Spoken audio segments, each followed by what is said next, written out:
Happy Tuesday. Welcome back to the Dennis Herrera Show. I don't know why I'm excited today. I really shouldn't. I'm still tired. Maybe it is because I actually got some sleep last night.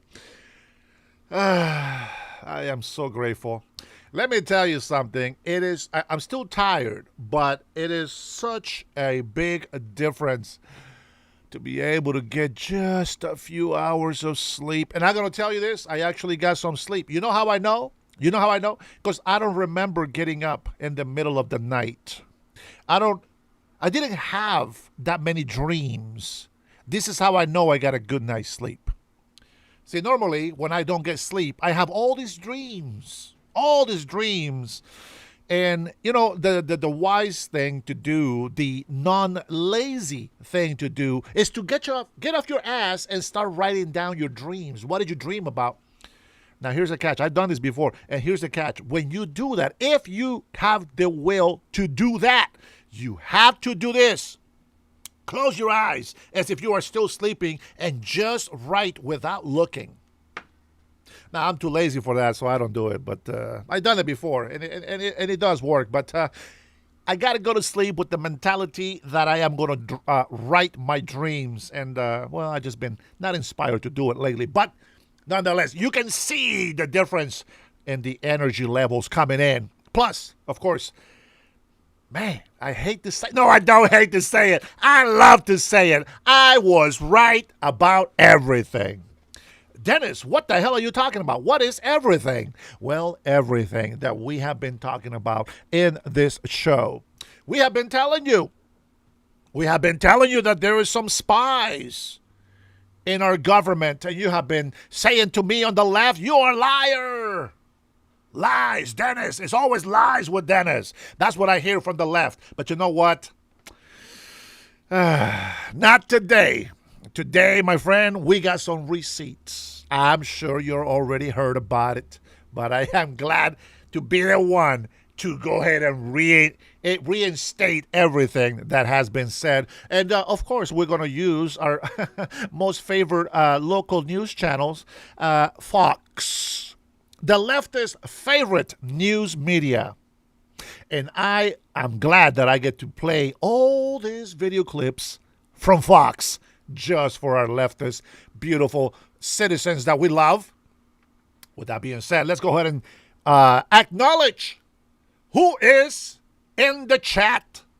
Jason Martin, General 528, first one on the chat. Good morning to you, sir. How are the pancakes this morning? Pancakes, eggs, and bacon, I say. Robert, big bro, how are you? I see that you are not taking your midnight morning elder nap. Anywho, Brian, what's up? Brian, if you are at work, my friend, I send you a big salute from the Dennis Herrera Show and a big hug. Good morning to you, my friend. Cray Miz was wondering if I was going to be wearing a suit today. Not today. I like to be rebellious. I like to just do what I want to do. You know what I'm saying? The good thing for you guys is that I do love this country, and I want to do everything that I can for this country. I know I haven't had my chance to shine out there and do this, but when the time comes, remember, you heard it here on the Dennis Herrera Show here on a Tuesday. There will be one day where I will get to prove myself. And you, my friends, those of you who are patriots to this country, those of you who are loyal with me as a family, we together are going to celebrate that we have been right about everything. Who is next on the chat? Omar is still brewing his coffee, this lazy Tennessean guy.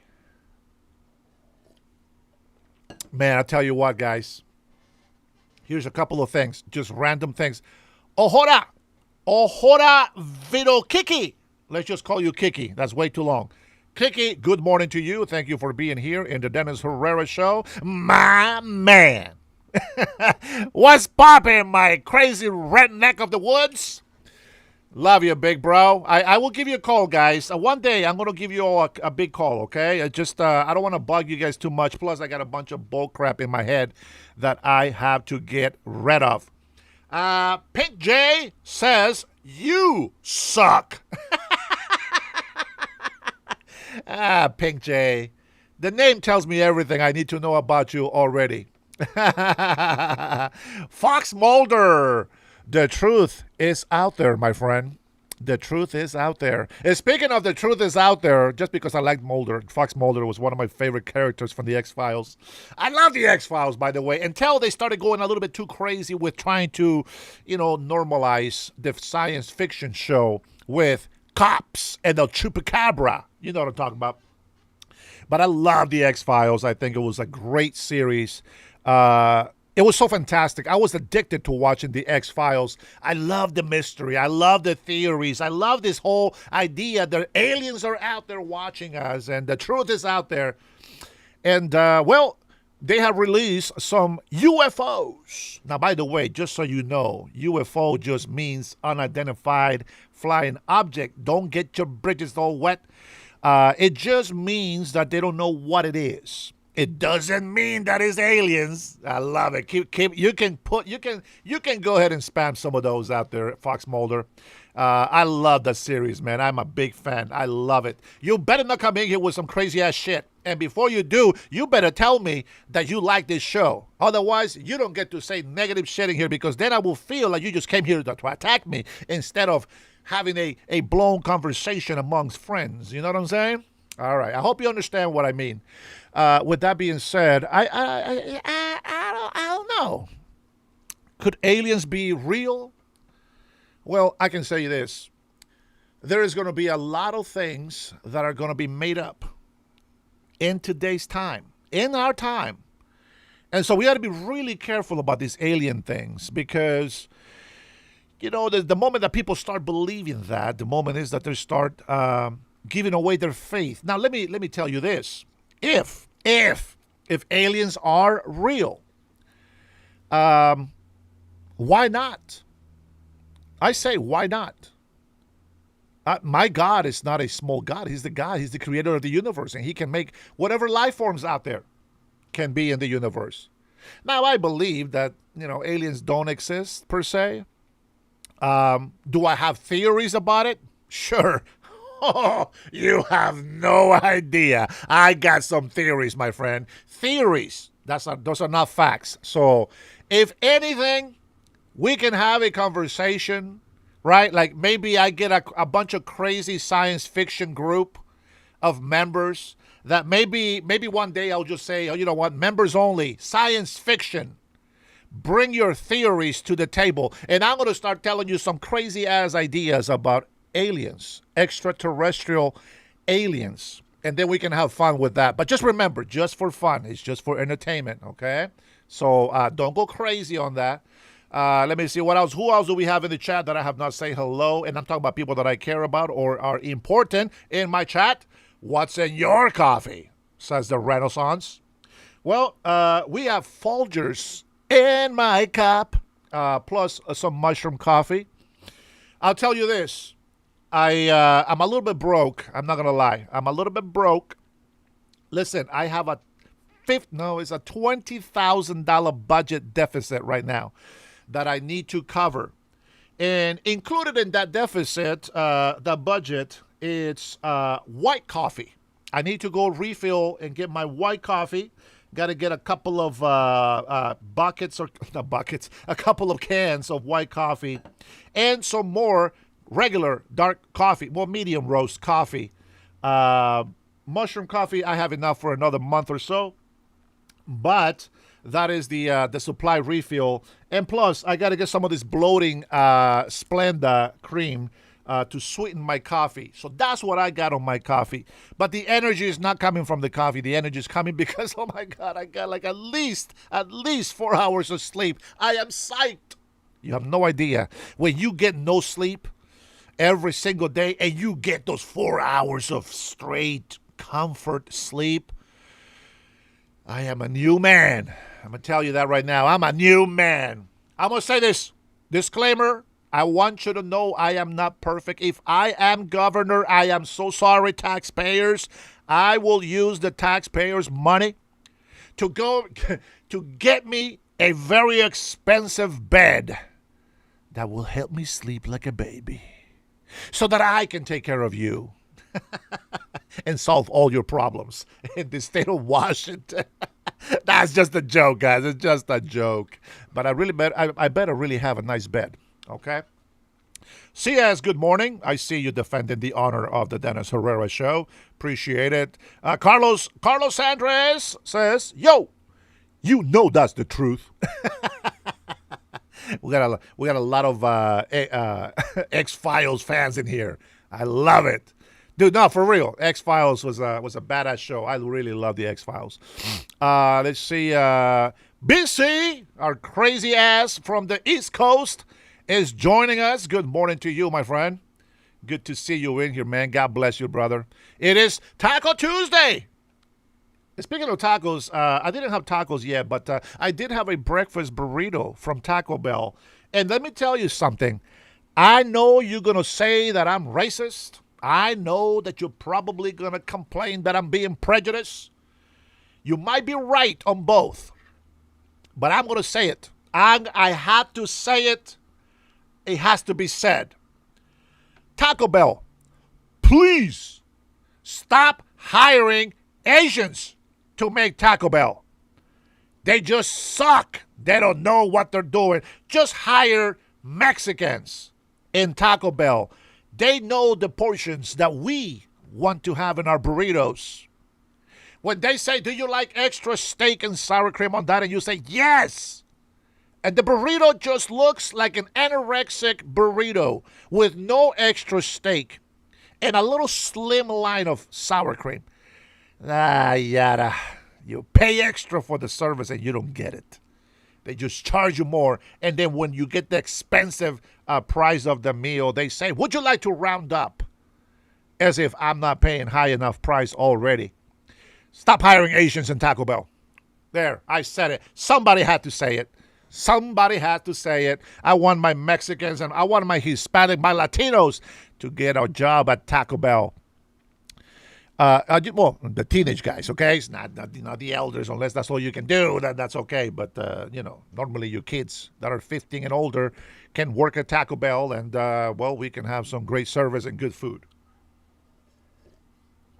I will tell you, I was the best at Taco Bell. I don't care what nobody says. I was the best. I challenged myself with Heriberto. Heriberto was a Mexican from Mexico City, and we used to always try to see who can kick each other's ass making the fastest Taco Bell tacos. And we will grab on these little hands of mine. On these little hands of mine, you can clown on this like you do Donald Trump. I will wrap this hand around your face. What? With this hand, I can put a 6-pack of tacos and what? Won't 6 tacos come out at one time, baby? Heriberto can only do 5. So I always won. And in drive-thru, I used to love drive-thru because I would just sit there. They have made this new system where it was digital touch. And I would have these jerks that come in because I worked the graveyard. So I got all the booby flashes and the drunk people and some crazy, people coming in there. It was fun and all that. But there was always the guy that thought that they can be better than me. But they didn't know that I had things down. Oh, did you notice? The marshmallow is right here.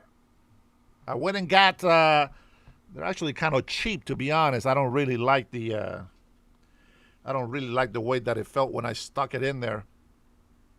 The mic, right? But it seems to be okay. I'm very picky with things. But anyways, we had this touch screen, so we can actually make the orders and menus. And there was 3 different menus. So you can go in this menu, you have these items, and then boom, go to second menu, and then boom, go to third menu. Well, the system was so good that when I got these jerks, they will come in and they will say, I always greet them. I say, "Hey, welcome." Welcome to the border. Can I take your order? That was my hello for Taco Bell graveyard people. And then you get that one guy that thinks he's really smart and that he's just going to screw me over on the order. So he starts ordering and he says, oh, yeah, I would like to get a 7-layer burrito with no tomatoes and no onions. And I would like to add this and that. And they made a big item list. And then he will say, can you repeat that for me? And I said, give me 1 second. I said, the menu is still catching up to the order. Now, he didn't know what I meant.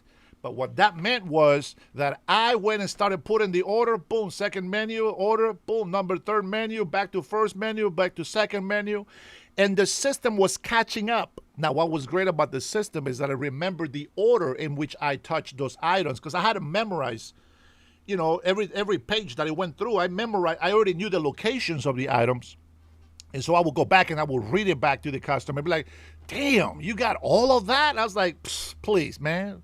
Who you think you're coming over here to order from? So anyways, I took care of the drive-through for Graveyard, and I work with 2 Mexicans. This is the crew for Graveyard.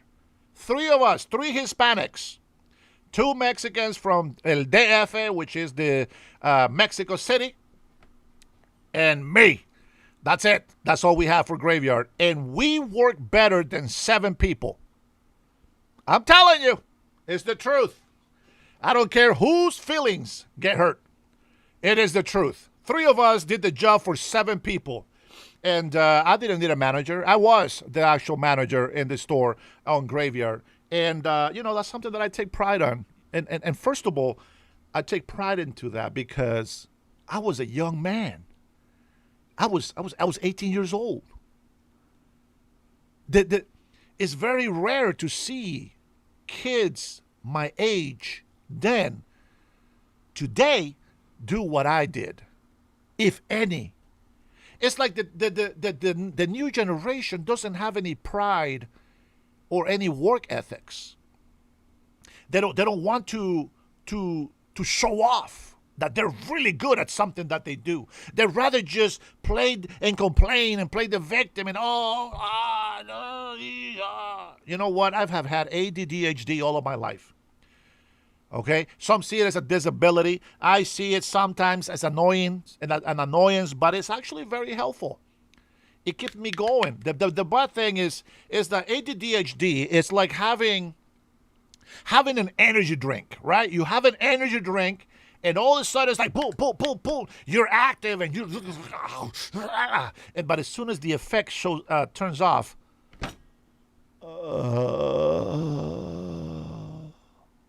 Yeah, that's exactly how it is, and that's an everyday thing. So it's very important that I continue to keep myself really, really busy and continue to do projects, side projects.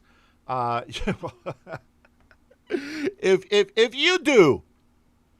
you do what I do every day, you will be so bored out of your mind. You would just be like, oh my God, this is so lame. Why are you doing that when we have to do this? But then we have to do that. Why are you doing this and that? It's like, hey, listen, I have to. Like right now, okay? Here, I'm going to show you something here really quick before I keep going down the comments. Now, by the time I get down to the comments, these people may have left the chat already, but I want to show you this. This is a picture of an eagle that I took yesterday. Now, there's nothing special about it. There is, I mean, it's just a blue sky. There was no clouds up there. But I want to show you this eagle, just so you know what I'm talking about. Okay, I need to get a bigger lens. I just do. Not for this kind of shot, but maybe for this kind of shots. Just know, this shot is very cropped in, okay? And I think the details are still very good. But this is a very cropped in image, and I'd rather have no crop so that I can have better details on the feathers and the lines and the textures. And without further ado, let me show you guys. Okay, now if you do want to get any of the photos in here and you are a member, all you got to do is send me an email and say, hey Dennis, can I get that photo of that whatever? Okay, you guys can do that. Here, let me show you here really quick. Now, I'm not going to be able to, flip the eagle sideways. It is what it is. Let me move myself down a little bit. I think I can move myself. right? No? Hold on. I got it locked in. Okay, let me just a little bit, just a little teensy bit right here. All right, look at that. Check this out. Bam! Look at that. Now that's a picture of an eagle that I took yesterday. This is why I didn't do a live last night, okay? And so I went out there and I went and took a picture of this flying eagle. Now, the way that it happens is I went to that, remember that nest that I found on Saturday that I took you guys on my live on Saturday?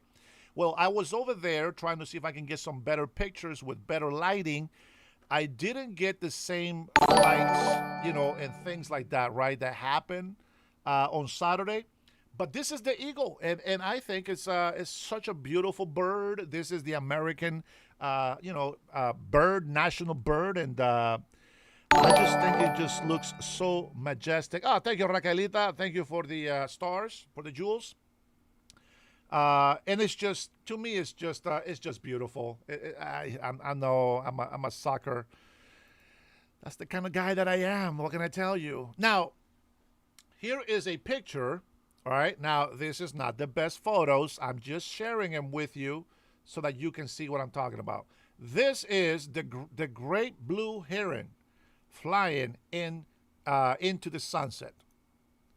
Bam! Man, look at that. Beautiful. Beautiful. Let me put that right in the middle. Looks so fake, don't it? Look at that. It's not photoshopped. This is my pictures, okay? These are my pictures. Now, prepare to be amazed. I actually got a pic. Now, it didn't have the same lighting on him, but I did have a little bit of a background behind. You see, the way that I like to take my photos, it's the perfect photo for me. It's to be able to have a green, yellowish, orange background, a blur background behind the bird. And sometimes you get that as they fly through at a low altitude and you got this lighting behind from either a sunset or a sunrise. But without further ado, check this out. Bam! Now I know this one is a little bit grainier. I'm gonna blame the software because the picture is actually better than this. But nonetheless, I think that it was still a good picture. I think I uploaded the wrong image, but nonetheless, I think that it looks pretty good. That is the great blue heron. Now, the reason why you see it at this size is because this is actually extended to be the background on my desktop. Okay, so if you guys like any bird photos like that, you guys can have them. If you're members, I'll give you the full size of it. And you can use them however you want. You can use them on your projects. You can use them as a backdrop, background in your computer. You can print. You can do whatever the hell you want with them. Just let me know if you want one. These ones, I'm sure you don't want any of them. But I am trying to invest just a little. This is just my thing. This is not something that you guys are asking for. But I'm trying to invest myself in a little bit more time to try to get some nice, epic photos that maybe you would like to have. And that's something that I want to do for my members of any level. If you are a private, if you are a sergeant or a general, or if you've seen Patriots, above and beyond, and whatever superstar, it doesn't matter if you're at the lower level or at the higher level. I appreciate your support in any level. That doesn't matter to me. It obviously I need it, but it doesn't really matter to me. I just appreciate you all the same. Now, this is a picture of the blackbird. I couldn't get a better photo of him. Such a shame, but I couldn't get a photo of him. Better than that. This is he's making his calling out. And now this is pretty similar to the photo that I showed you guys. Actually, this is the photo that I showed you from Saturday. And I wish I would have captured him on flight so that you guys can see it. And then this is the other one from the other side. With that being said, I do have a better photo, I think is a better photo, of the great blue heron flying with some of those colors that I told you about. Maybe when I do a members only live here from the home studio, then I can probably show you some of those photos. And if you want it, I listen. I have hundreds of thousands of photos. I don't know if I can go through all of them, but if I do have the full size of it, I will let you have the full size. But if not, I think the JPEG at a full size is still good enough to be able to put on your desktop background. Okay? All right, there you go. I wanted to just go ahead and touch up on that. With that being said, let me go ahead and continue to acknowledge. Let's see, the dork is here. John Dara, probably left already. These people probably just stopped by to say hello and got the hell out. Fox Mulder says the show is good. He ain't gonna lie. Brother, this is a place where we can hang out, have some fun, talk some shit. The problem is, like, when people put in negative, bad comments on the chat, I can hear the attitude or in what sense they're saying it. So if something sounds very rude and it's kind of a touchy subject, I might read it the wrong way. And so that's why I'm always saying, be a friend first. Make sure that we become friends, so before you can start throwing some nasty shit on the chat. That way I know that it's okay. That way Jason, Beatrice, Jason, Martin, and all Robert and all my members here, they know how you talk, and it's okay to express yourself that way. But you gotta build a rapport first. You gotta build some favor. You know what I'm saying? And then that way we know how we talk. When my boys and my girls in here, they say some crazy things, it's okay. I already know what they mean. I know how where their mind is, and I know their hearts.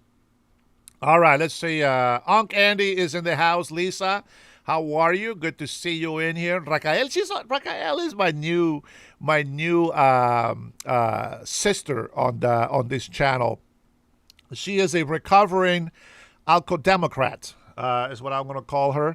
And she has seen the light, and she has seen the truth, and I don't think she's ever going to go back. Let's see. I thought about the pics of what's up, Jay? Let's see. Randy is in the house. Love this picture. Wearing red, black, but yep. Let me tell you something. Most of my subscribers, or the people that come into my channel, are my age or older. So I really want to be able to listen. I'm a trash talker. I am arrogant. I'm a fighter. I'm very independent. I am very direct, meaning that I offend a lot of people. And I think those are all my negative comments about myself. But I have a good heart. I love people. I will do whatever I can for somebody. If it's in my power, and if it's something that I can do, absolutely I will do it. No problem. All right. That's just who I am. If you want to get to know me, come into my lives a little bit more often. I will say, if you are easily triggered by my hats, you're in the wrong channel. Okay. I want you to grow some thick skin, and let's just have some fun.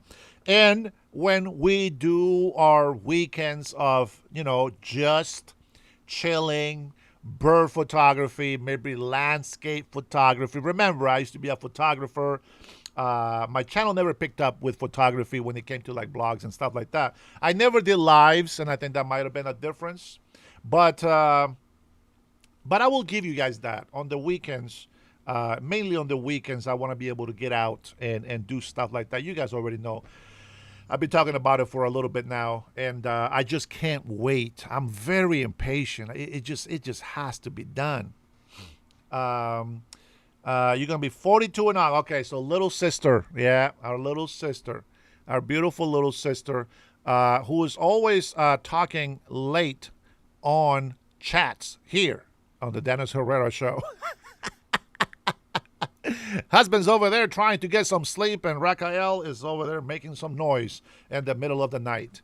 But we appreciate you here in the Dennis Herrera Show. All right, with that being said, let's get into the scoop of the day. You guys already heard about this. Remember what I told you about Eric Swalwell, The guy is a scum. It is what it is, guys. You don't have to like me. The guy is a scum. He is a traitor to this nation. He slept with a spy. We know it. They know it. They can't deny it. Okay? Now, they called us liars for a little bit. They called us liars, and they said that we were just hateful Republicans. Well, maybe some of us in here are Republicans. Some of us believe to be independent. Some of us believe to be Democrats. It doesn't matter. I believe that all the people that are in here in my channel that actually support me are American citizens, and that's what I want. If you're an American if you're a resident, a permanent resident in here, you are also welcome. And hopefully you get to hang out with us and learn how to be patriotic to this country so that when you do make the decision to be an American citizen, you will be ready to know what that entitles. And that is to have full loyalty for the United States of America, and that you will have to renounce to your country. Now, lucky for us, you don't have to renounce to your culture. You can still practice your culture. You can still practice your cuisine, whether it be Latin cuisine, French cuisine, Spanish, Filipino, and Thai, and all these wonderful foods that everybody makes. You are still able to make all those foods. So you can keep your culture, but learn to assimilate. And that means that you also need to learn that all the laws that we have in this country are to be respected and followed. Are we going to be perfect? No. Are you going to cross a red light by accident? Yeah, of course, sure. It happens. Are you going to miss a stop sign because you didn't see it? Yeah, sure. Are we going to be imperfect? Are we going to be making mistakes? Yes, but we have to be held accountable for it. And as long as we are doing that, there should be no problem with it. Now, with that being said, Dosito came in at the last end on here. Dosito, good morning. Good to see you. Man, there is a lot of scoop. I got some iced things that we're going to go over. We're going to try to grab a couple of different views of things instead of just focusing on just Trump. Most of everything really comes back around to Trump. But here we go. This is Fox and Friends talking about one of the mayors in California has pleaded guilty of being a Chinese spy. We knew this. Come on. We've been telling them. We've been telling Democrats, listen, you guys are too damn soft. You're gullible. You got to open up your eyes. You're being ripped off. And they just say, God, you guys are hateful. Oh, you guys are just racist, bigots. Shut the hell up. We were right about everything all along. And here we are. Let's get a little bit of Fox inside. Listen to this. Arcadia, California Mayor Eileen Wang agreeing to plead guilty after being charged with acting as an agent for the Chinese government. DOJ says from 2020 through 2022, Eileen and her then fiancé ran a website called U.S. News Center that branded itself as a news source for Chinese Americans. Wang resigning after the charge, quote, the decision is personal in nature and does not reflect my love and commitment to Arcadia, which will always remain strong. Right. But when confronted by our affiliate to give her residents an answer, Eileen refused. Excuse me, Ms. Wong. Can we speak with you about these allegations? Is there anything you want to say to constituents? Political strategist, lawyer, and someone who lived in China for years, Katie Zachariah joins me now. Katie, U.S. Attorney Bill Assaley said it should, quote, terrify Americans that she was able to rise to the highest levels of local office. So, Katie, how the heck did that happen? Well, if you go out to Arcadia, which I visited a number of times, it's basically become Little China. And I don't mean the cute San Francisco Chinatown that we all were familiar with. This actually feels like a version of Beijing. And what do I mean by that? They don't speak English. They they eat completely like local Chinese food that they source right from China. And honestly, you'd be hard pressed to find any English speaking people in the whole vicinity of the San Gabriel Valley, which has a Listen, let me pause this for a second. For the very few that are here, I know that this is the few that matter. How many times do we have to say it's not racist, it is a national security issue? Listen, you can say and judge me however you want, that's fine. But I'm going to give you an example. In California, well, she's in California as well. Let's go to Somalia. Let's go to Minnesota. Well, that's exactly what it looks like. It looks like Minnesota belongs to Somalia. That's just the way it is. So I want you to look at this, okay? From an immigration standpoint, we want to be able to have foreigners to come and visit and maybe stay here, and maybe they want to become residents and then become permanent citizens. That's fantastic. I'm not against that, okay? But here is the problem that I have been pointing out over and over and over, and they just keep ignoring us, and they keep calling us liars, and they say this and that, and here is the problem, okay? Pay attention to this, Dominic. I'll read your comment here, maybe. Maybe I'll read your comment. If you guys want my attention, if you want to demand attention, remember, you got to put a super chat on there, okay? Don't demand my attention if you're not paying the piper. You don't support my channel. You don't like me. The least you can do is pay for the service, okay? Now, with that being said, I want you to look at this, okay?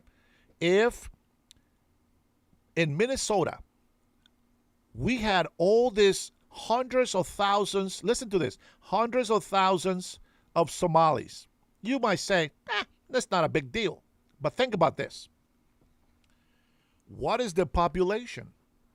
What is the population in Minnesota? Right?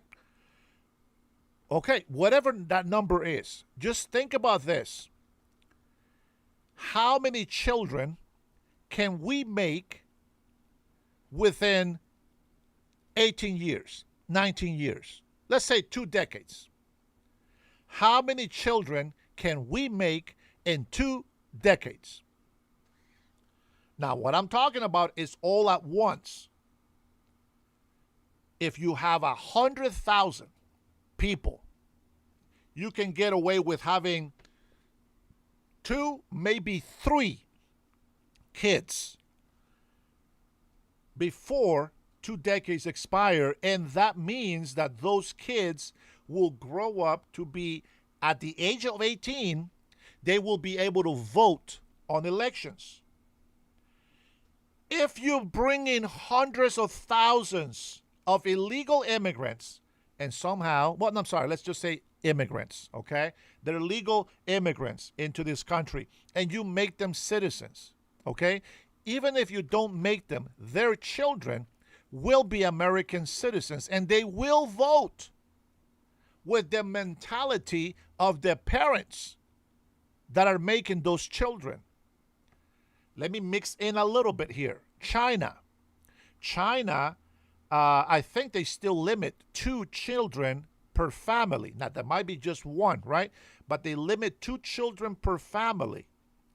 But they allow, listen to this, but they allow surrogates to come over here and have 10, 15 children, and then American children, by the way, and then they take them back to China and wait for them to be 18 years old after they have been indoctrinated into this communist mentality.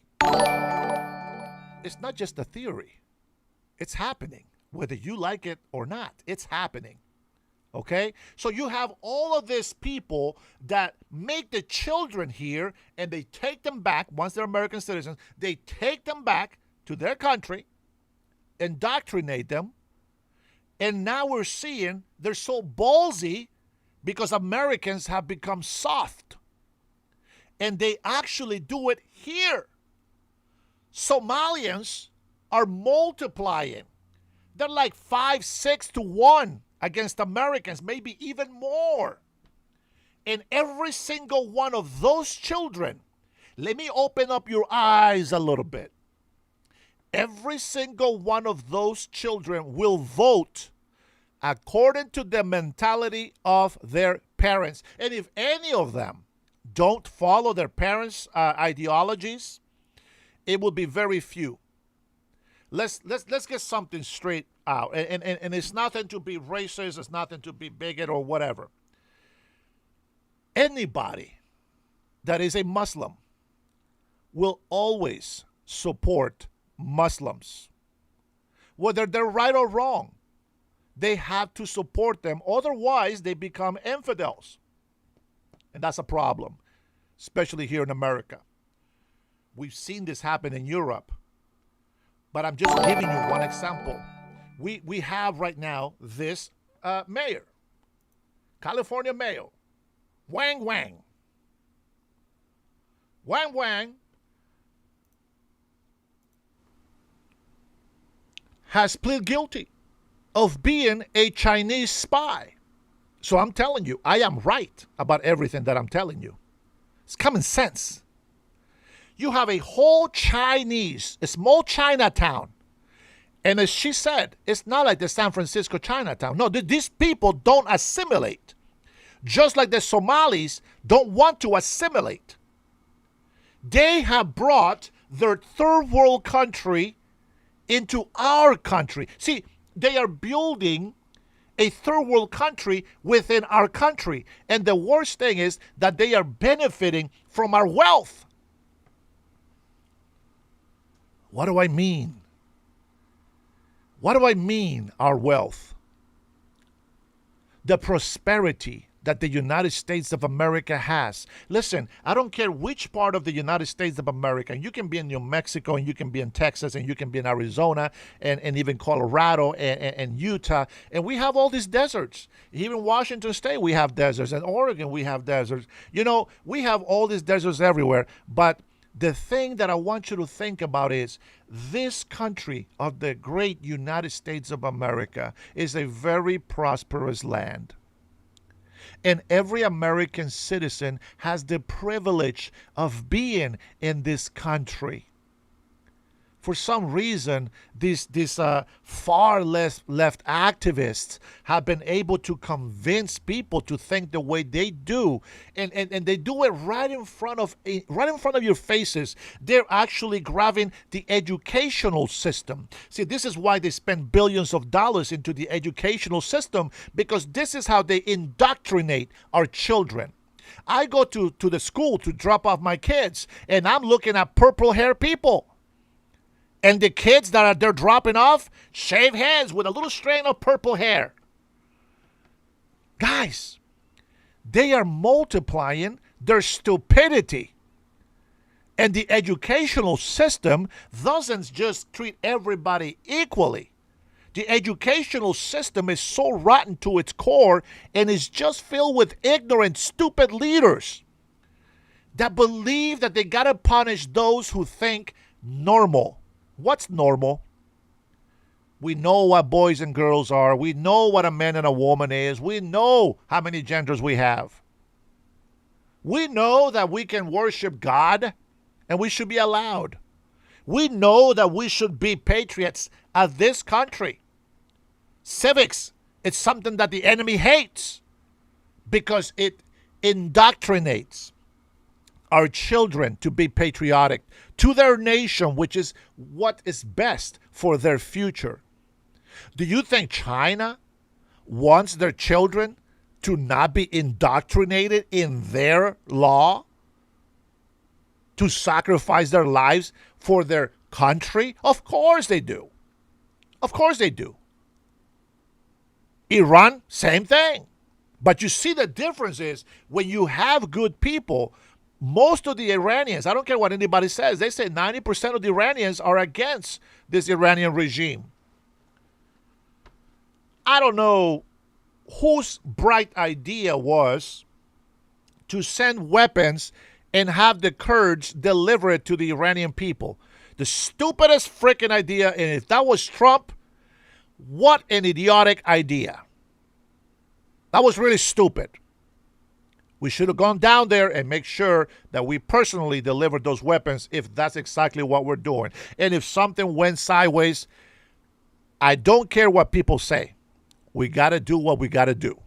Okay? But I'm just saying, that was a stupid idea. And if 90% of the Iranians are against this regime and they were armed, they will definitely go and give their lives to defend their own country. Now, going back here to our local government, this Chinese spy, it's only getting 10 years. A Chinese spy has been in here trying to destroy our country. 10 years. That's it. That's it. Thanks for the gifts, guys. Appreciate you. You have to wake up, America. You got to tell your neighbors, man. You got to have a conversation with the family. You got to have the conversation. You got to say what's going on. This little Chinatown in Arcadia, California, this has got to stop.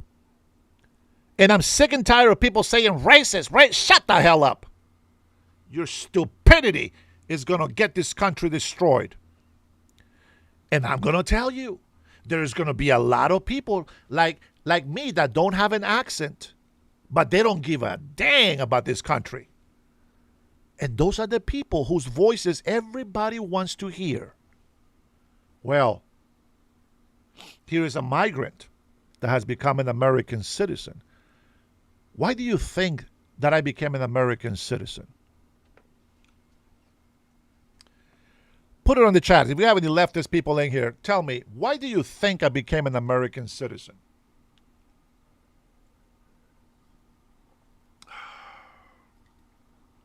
I'm finishing my first pot of coffee. I don't think I'm going to have any more coffee. I will try to resist to make another pot, or at least maybe 2 more cups. Anybody, hey, how you doing, Bust a Move? Bust a Move. If you want it, then you got it. If you want it, baby, you got it.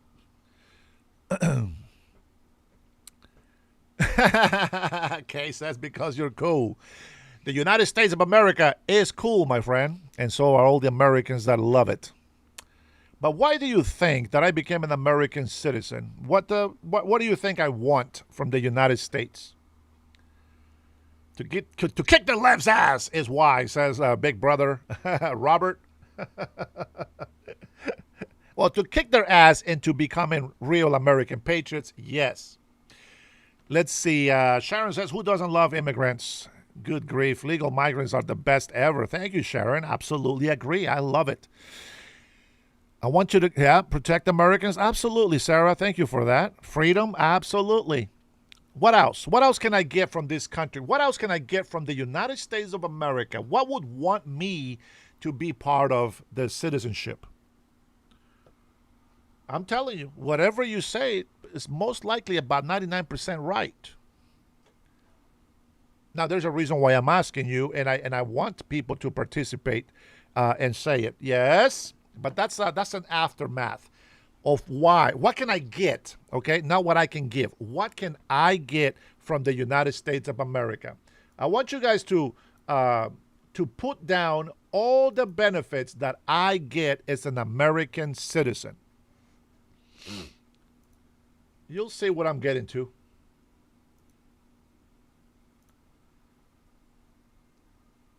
I absolutely love the United States of America, but why did I become an American citizen? Why? What do I get from becoming an American citizen?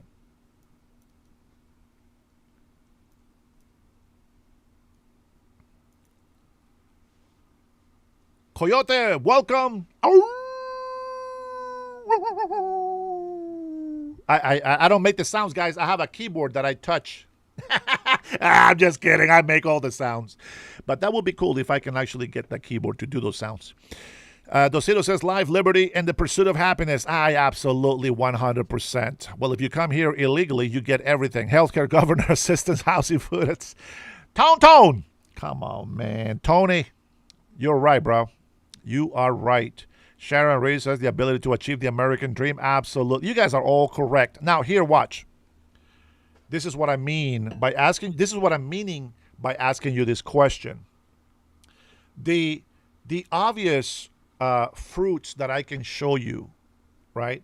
I get to work. I get to be able to make as much money as I possibly can by working overtime, being my own boss. I have my freedom of speech. I have my freedom of expression, which the left oppresses, but it's okay. I'm still going to express it. You should have seen me at Walmart with my Gulf of America hat.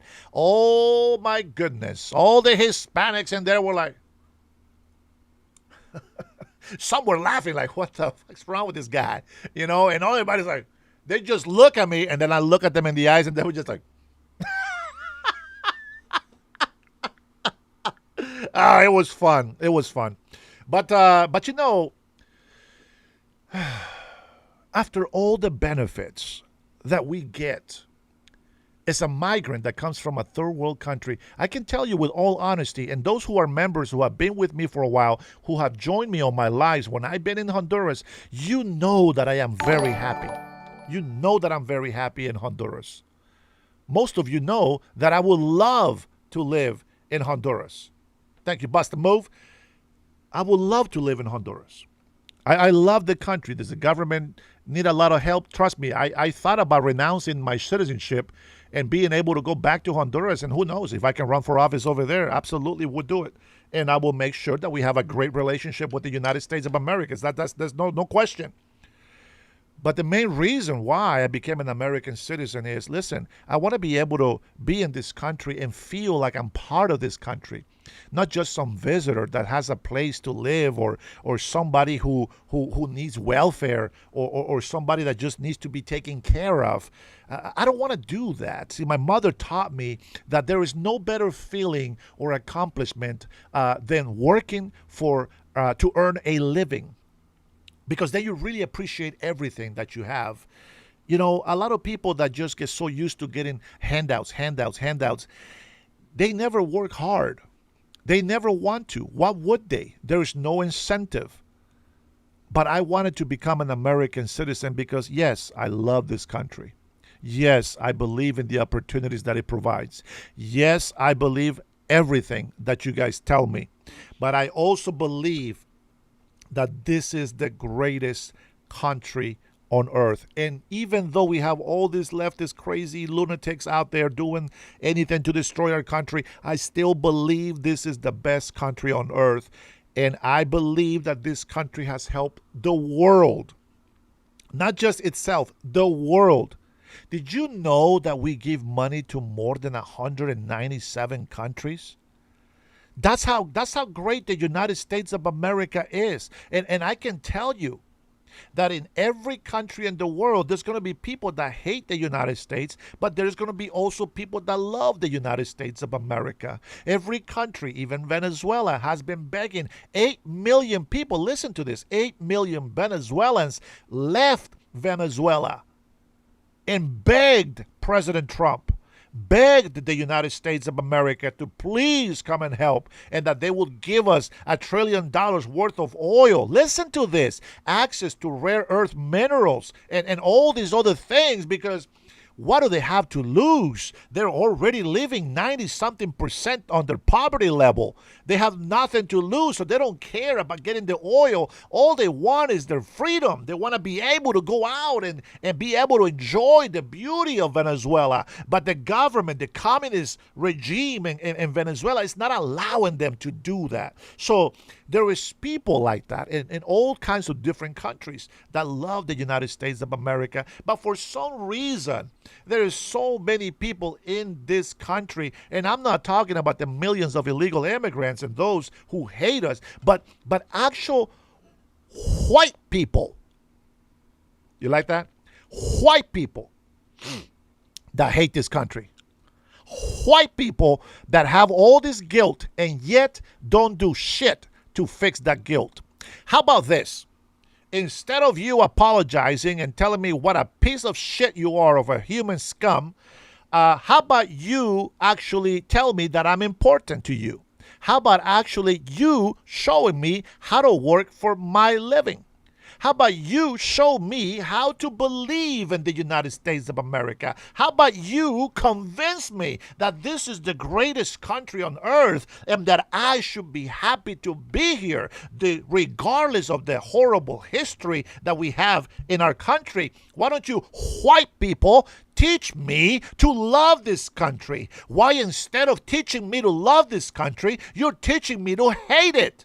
Why don't you white people who have the guilt, the white guilt, why don't you teach me how this country has stood up for itself, has fought unwinnable battles, and have become victorious?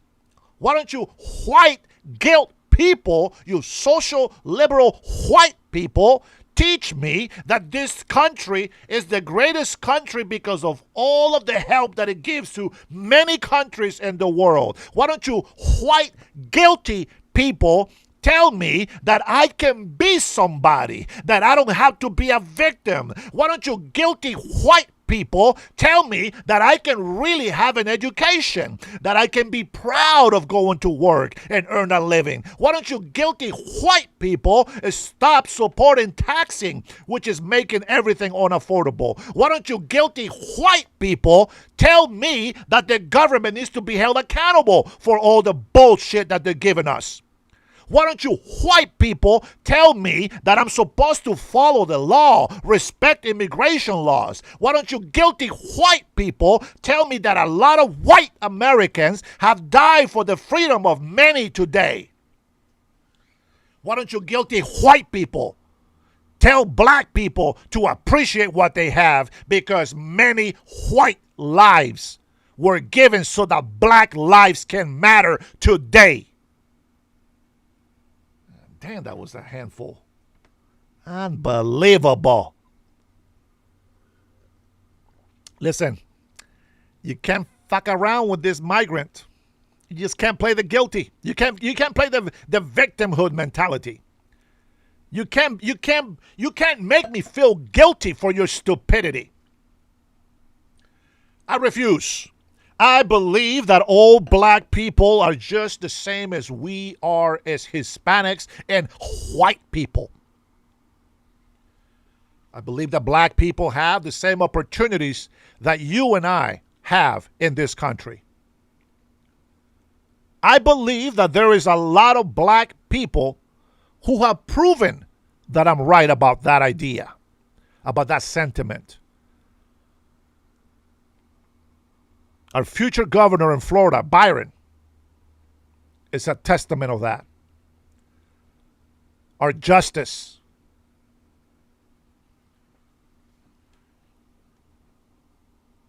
Black people are not criminals. Ghetto criminals are criminals. There is nowhere on earth but in the United States of America where black Americans, Hispanics, white people have the same rights as everybody else. Nobody's better. No, not one person is better than the other. Now, your living situation, that's all up to you. I know black people that have better things than I do. I know black families where the father and the mother are just an example of what America should be.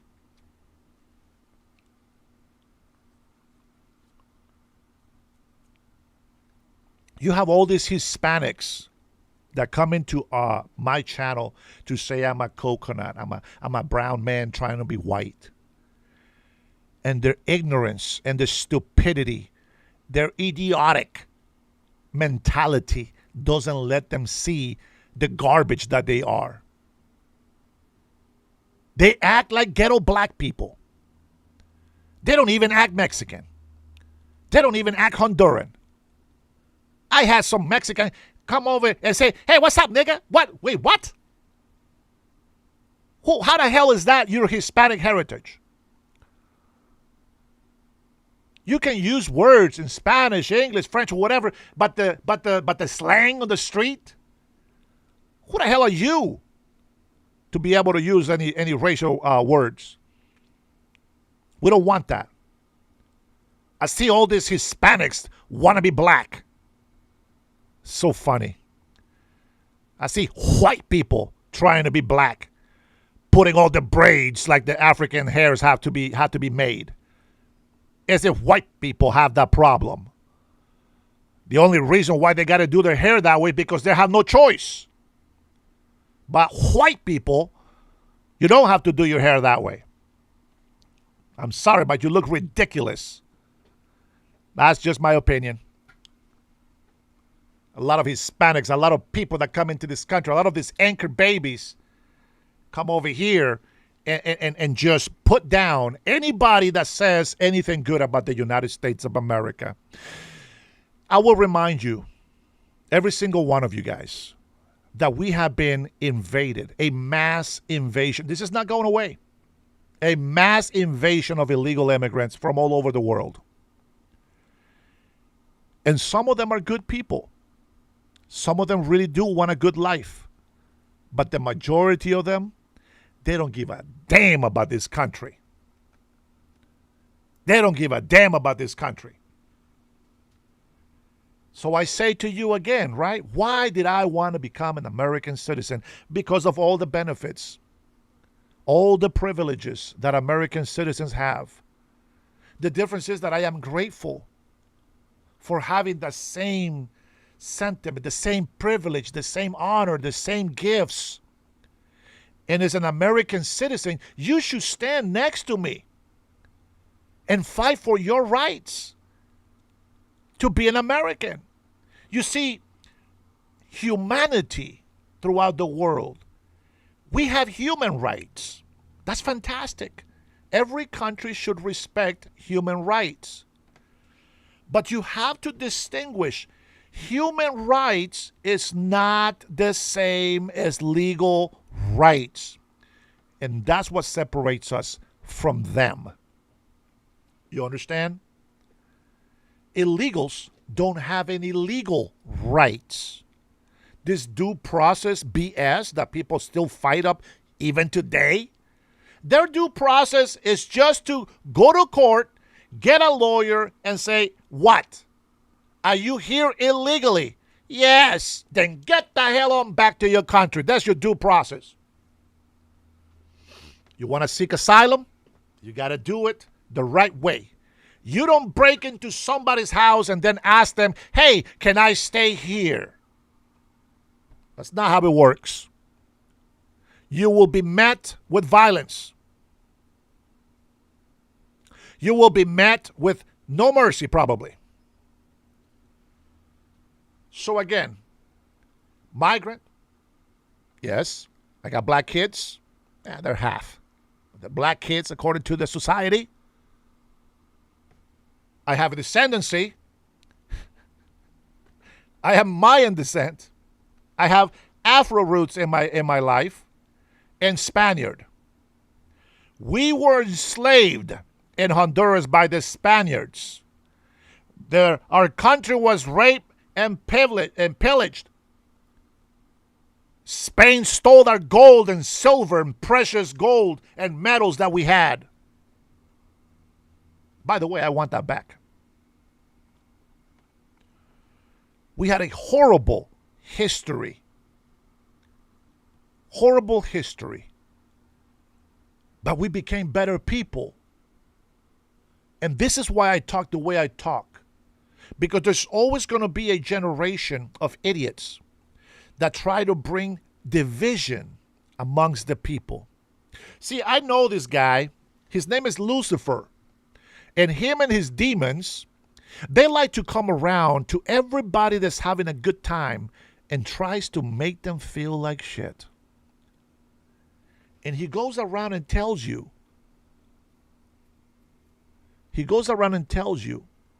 that your past dictates your future.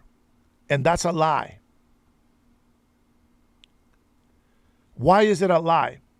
In a way, it's true. If you learn from it, You will change your future.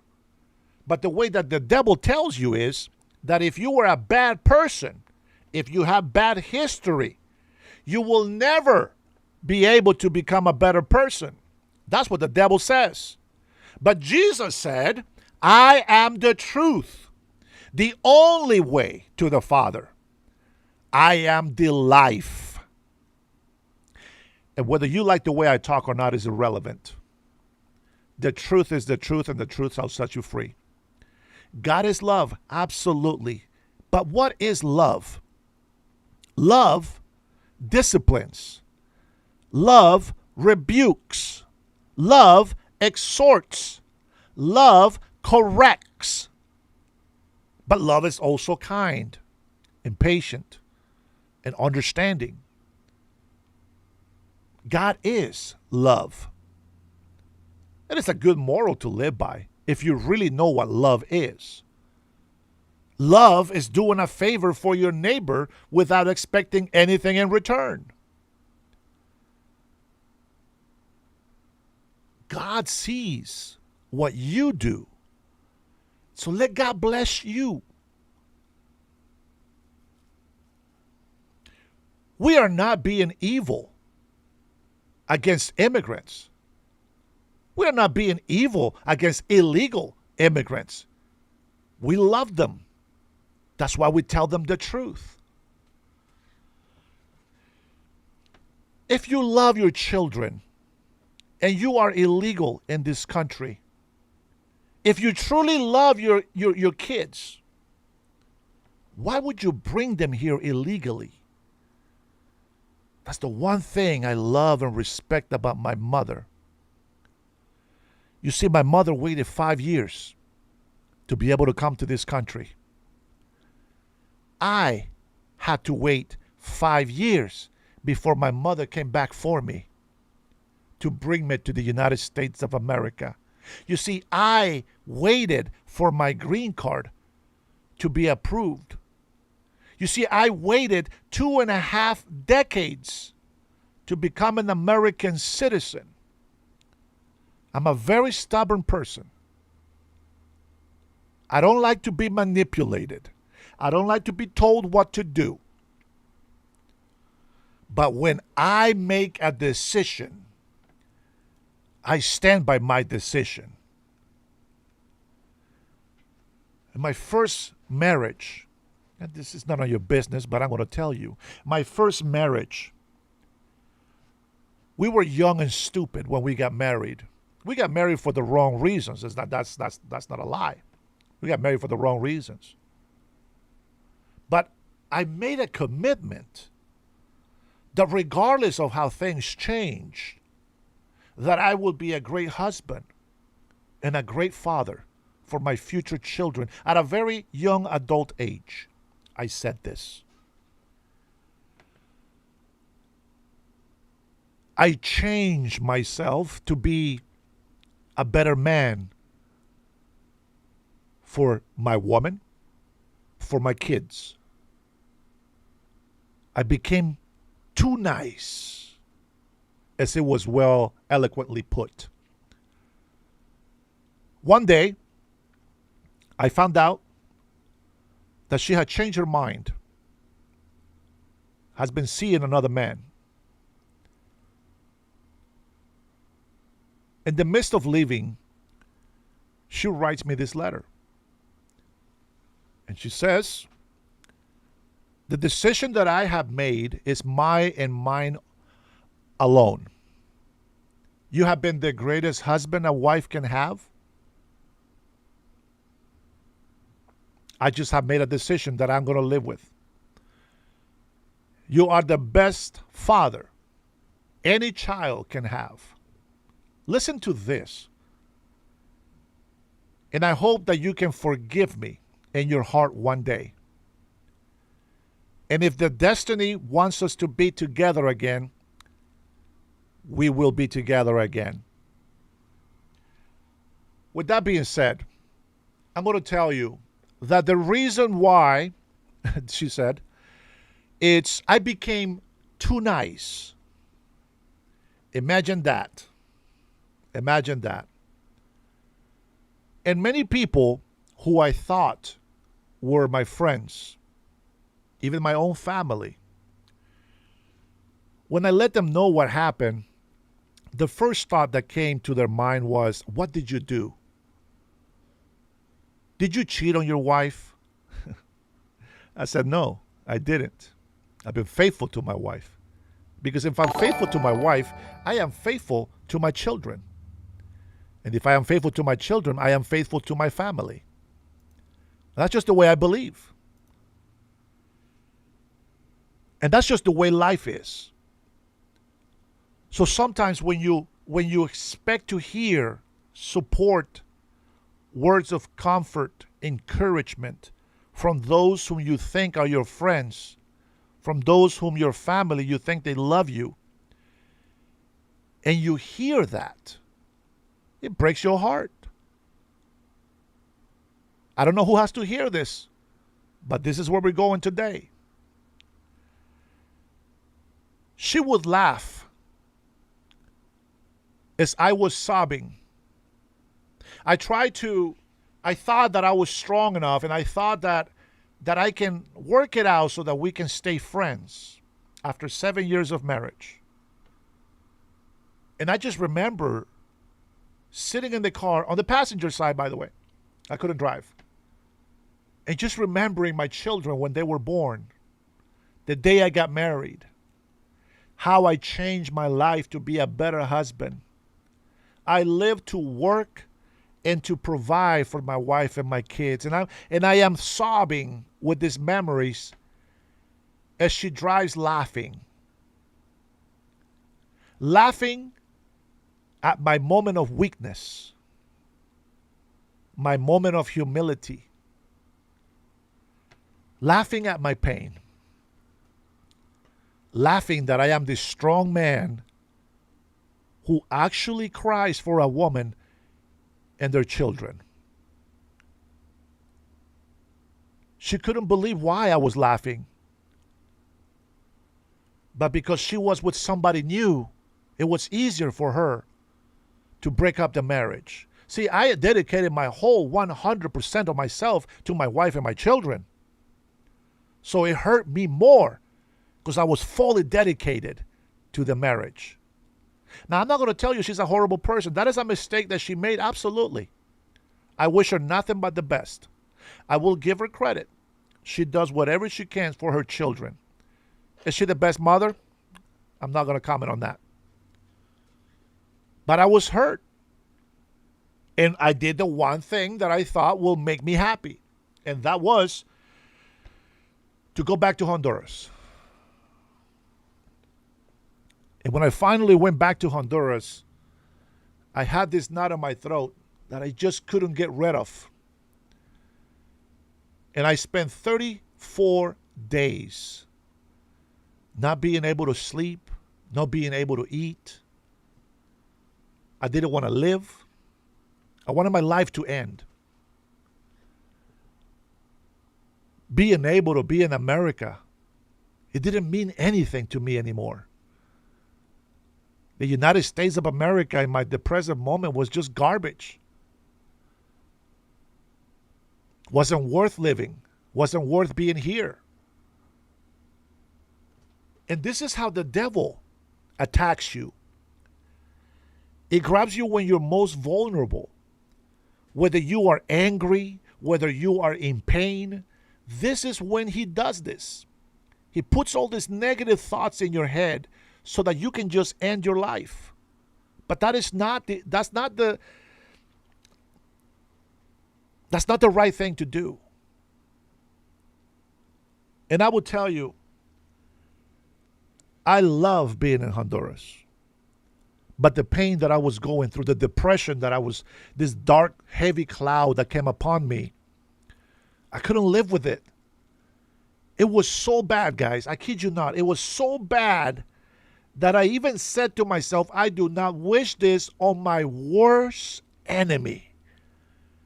It was that horrible. I never felt such darkness ever in my life. If you think that being scared is darkness, you have no idea what real darkness is. And I remember I was on my cousin's deck having a conversation with her and another one of my cousins. Now, just so you know, my cousins are like 40-something years older than me. They're like second mothers to me. And I remembered, I said, you know what? I'm just going to go. I'll be right back. And I went in the room and I locked the door. My cousin, my younger cousin, left a 9mm loaded on the night table. And I said, what a coincidence and what a convenience. This is a good way to go. So I grabbed that gun. And something inside me, which is my spirit, my soul, the Holy Spirit is telling me, talk to me. So I put that 9mm down and I got on my knees instead. And I say, Father, I can't do it. I can't go any longer with this pain. I don't want it. I don't want to be here no more. I'm tired. I'm sick of it. I hate this life. And I start praying in tongues. And all I'm saying is, Father, you are the Almighty. You are the All-Merciful. All the glory be to you for the eternity of time. That's it. Thank you. Thank you for everything. And I felt this very heavy, drowsy feeling. So I decided to lay on the bed. I closed my eyes. And God gave me a vision.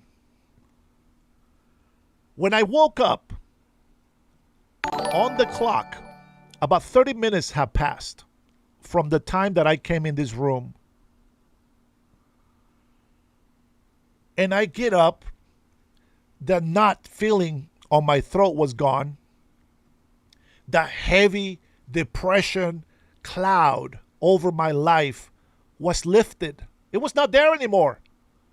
I was starving. In 34 days, I am starving, and my mind is as clear as has ever been or better in my life. I go outside back to the deck. My cousins are not there anymore. Maybe they went downstairs for some coffee. I go downstairs and my cousin is mad at me. And she says, oh my God, where the hell have you been? Because she knew that I was under a very deep depression state. And I said, calm down. Don't be so dramatic. It's been like 30 minutes. She says, stop playing stupid games with me. I haven't seen you since yesterday when we were having a conversation. And I said, shut up. It's been 30 minutes. She said, that was yesterday. And I said, wait, what? Are you serious? She said, yes. I said, I've been in the room. It's like, we didn't check the room. And I said, well, you should have checked the room. The point is, God put me on a very deep sleep. And I slept for 24 hours. I told my cousin, I said, you know I got property here. I'll let you have the property. God says I need to go back to the United States of America. I need to be responsible and pay my child support.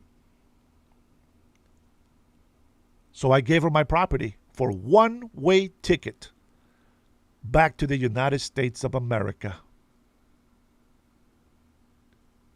And after a decade from that time, I saw the United States as the land of opportunity, clear as day. I saw that this was the land that gave me my children. This is the land that gave me opportunities that I have wasted. I was ungrateful. I didn't see how great this country really is.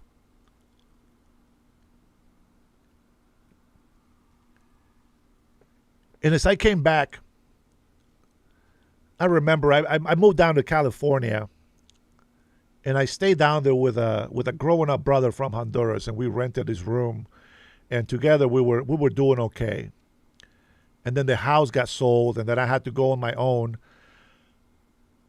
I worked full time for Comcast in Hollywood, West Cahuenga Boulevard. And even with overtime, I couldn't afford to get a one studio on the crappiest neighborhood in California. So I was homeless in my car for over 7 months. Maybe a little less, maybe a little more. But I tell you this because just when I thought it was the end for me in my life, just when I thought that this country was the problem, that the law was the problem, just when I thought that everything that this country gives me is a problem, the people in it is a problem, the economy in it is a problem, just when I thought that all of those things were bad, I came to realize that it's not true. That is a lie from the devil. This is the greatest country on earth where somebody can come out of nowhere and become a millionaire if they so choose. So I don't buy this victimhood mentality. I've been through the lowest of the lowest. And even as a homeless guy, I could not get benefits. No food. No free health care. And yet, illegal immigrants do. Illegal immigrants who can make anchor babies. I came back to Washington after the Obama era. 2009 is when I came back. Couldn't afford to live down there, and gas just got even crazier. I hang out with Mexicans from Mexico City. We worked with sheetrock. We did some taping. We did roofing. We do framing. The guys are fantastic. And one of them had to change their name 3 times, leaving the phone company with thousands of dollars in collections. And all they had to do was change their name. No accountability, no punishment, but Dennis Herrera has a social security, is law-abiding. I have to be held accountable for. I don't qualify for benefits, and I am in collections destroying my credit because I am a legal freaking resident of this country. But illegal immigrants can just change their name. Why not? They broke the law already. You think they care about respecting the law? No, they don't. Their only excuse is, I am just trying to survive and make a living. Been there, done that. That is not enough. That is not enough for you to break the damn law. And this is why I talk the way I talk. I have been to the lowest of the lowest. I have starved for weeks. I have been through depression. My stress levels have gone through the roof. I almost died. So I got nothing but gratefulness for the United States of America and its people, because this is their country. But above all, I'm so grateful that God is my God, that He is my provider, that He does have mercy on me, that He does love me so much that He gave His only begotten Son to come and die on the cross for my stupid self, for this garbage of a human being that was going straight to hell because of his sins. But His mercy was so great that He died for my sins, Not just mine, but yours. And that's right. President Trump's as well. Whether you like it or not is irrelevant. You are not God. You do not know his will. And God chose President Trump to be the president, whether you like it or not. President Trump is not the Messiah. Of course, he's not Jesus Christ. Don't be stupid. But he is chosen by God. And I believe that. So if you have been through life the way that I have been, let me tell you, there is a chance for you to be better in this country. And with that being said, don't ever forget that if you are in this country and you were able to get legal status, don't support illegal immigration. I don't care if you were illegal for some time. You got to stand for legal immigration. It doesn't matter if they call you a hypocrite. Who cares? If you found a way to be legal and law-abiding, God bless you. I'm with you.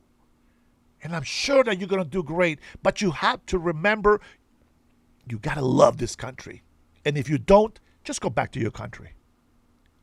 If you don't respect the law, just go back to your country. It's that simple. I don't want you to think that I'm being hateful to my own people. Please. My people are fantastic. I understand the needs.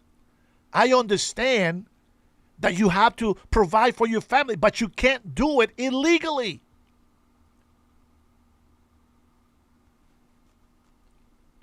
I hope you understand what I'm saying. Dr. Batut, we see you, Texas Walker. Texas Walker says, am I muted again? Man, I'm telling you, man, they always think that we mute these people for no reason. Anyways, change conversation. This is the reason why I am who I am and believe what I believe and do what I do. It's very hard and emotional for me to tell you these truths because there's a lot of mixed emotions about my suffering in my life, but they're true. And I mean no harm to anybody that has been a part of the reasons why I had to go through all those pains. If anything, I give them thanks because it has made me a better person today. With that being said, we cannot be fooled because while there is a lot of migrants that want to be here and are actually a good thing to have in our country, there is many more doing the opposite. Mrs. Wang Wang, the mayor from Arcadia, is one of those examples. And as long as you are allowing for mass migrants to just go into one area, they will never assimilate. They will make their own third world country within our nation. And we can't be blinded and we can't tolerate that. Let's go ahead and continue with the clip from Fox about this trader. Version of Beijing. And what do I mean by that? They don't speak English. They eat completely like local Chinese food that they source right from China. And honestly, you'd be hard pressed to find any English speaking people in the whole vicinity of the San Gabriel Valley, which has essentially been taken over by the Chinese. And I don't actually mean that hyperbolically, Todd. I mean that because I've lived in China. I go to Arcadia to get local Chinese food and maybe refresh my Mandarin, but it doesn't feel like the United States. So it's no surprise to me that we had someone who was acting on behalf of Beijing as a foreign agent running Arcadia because the place feels like China. You lived in China. You know how the CCP operates. Katie, is this just the tip of the iceberg when it comes to Americans being tricked into allowing, quite frankly, for lack of a better phrase, Chinese spies to infiltrate our government at the local, state, and federal level?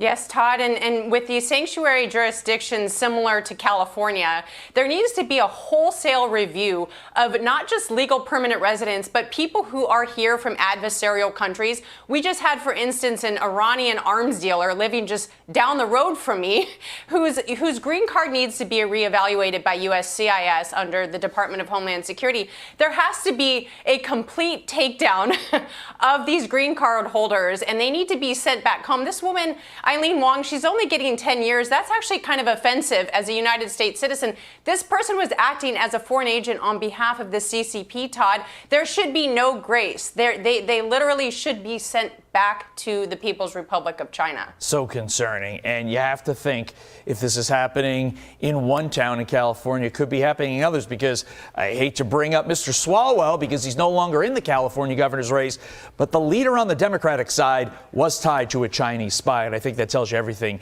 you need to know. From one coast to the other, happening today, the House back in session for the first time since the Virginia Supreme Court struck down that state's redistricting attempt. House Minority Leader Hakeem Jeffries writing the following in a letter yesterday. Quote, Republican extremists spent the last few days applauding their ongoing effort to rig the midterm elections based on two egregious judicial decisions dripping with far-right partisanship. We remain undeterred. Our effort to forcefully push back against the Republican redistricting scheme will not slow down. Katie, he says we're just getting started. But what exactly are they getting started on, Katie? Because when a Supreme Court rules, that's typically it. Well, and look, Hakeem Jeffries, he's so out of bounds here. This was a Democrat's desire to redistrict, right? The radical weaponization of the redistricting scam, and the Supreme Court struck it down on procedural errors in Virginia. And basically, the Democrats thought that they could do what they did in California and just squeeze through this redistricting map, except they got it through after early voting had already started.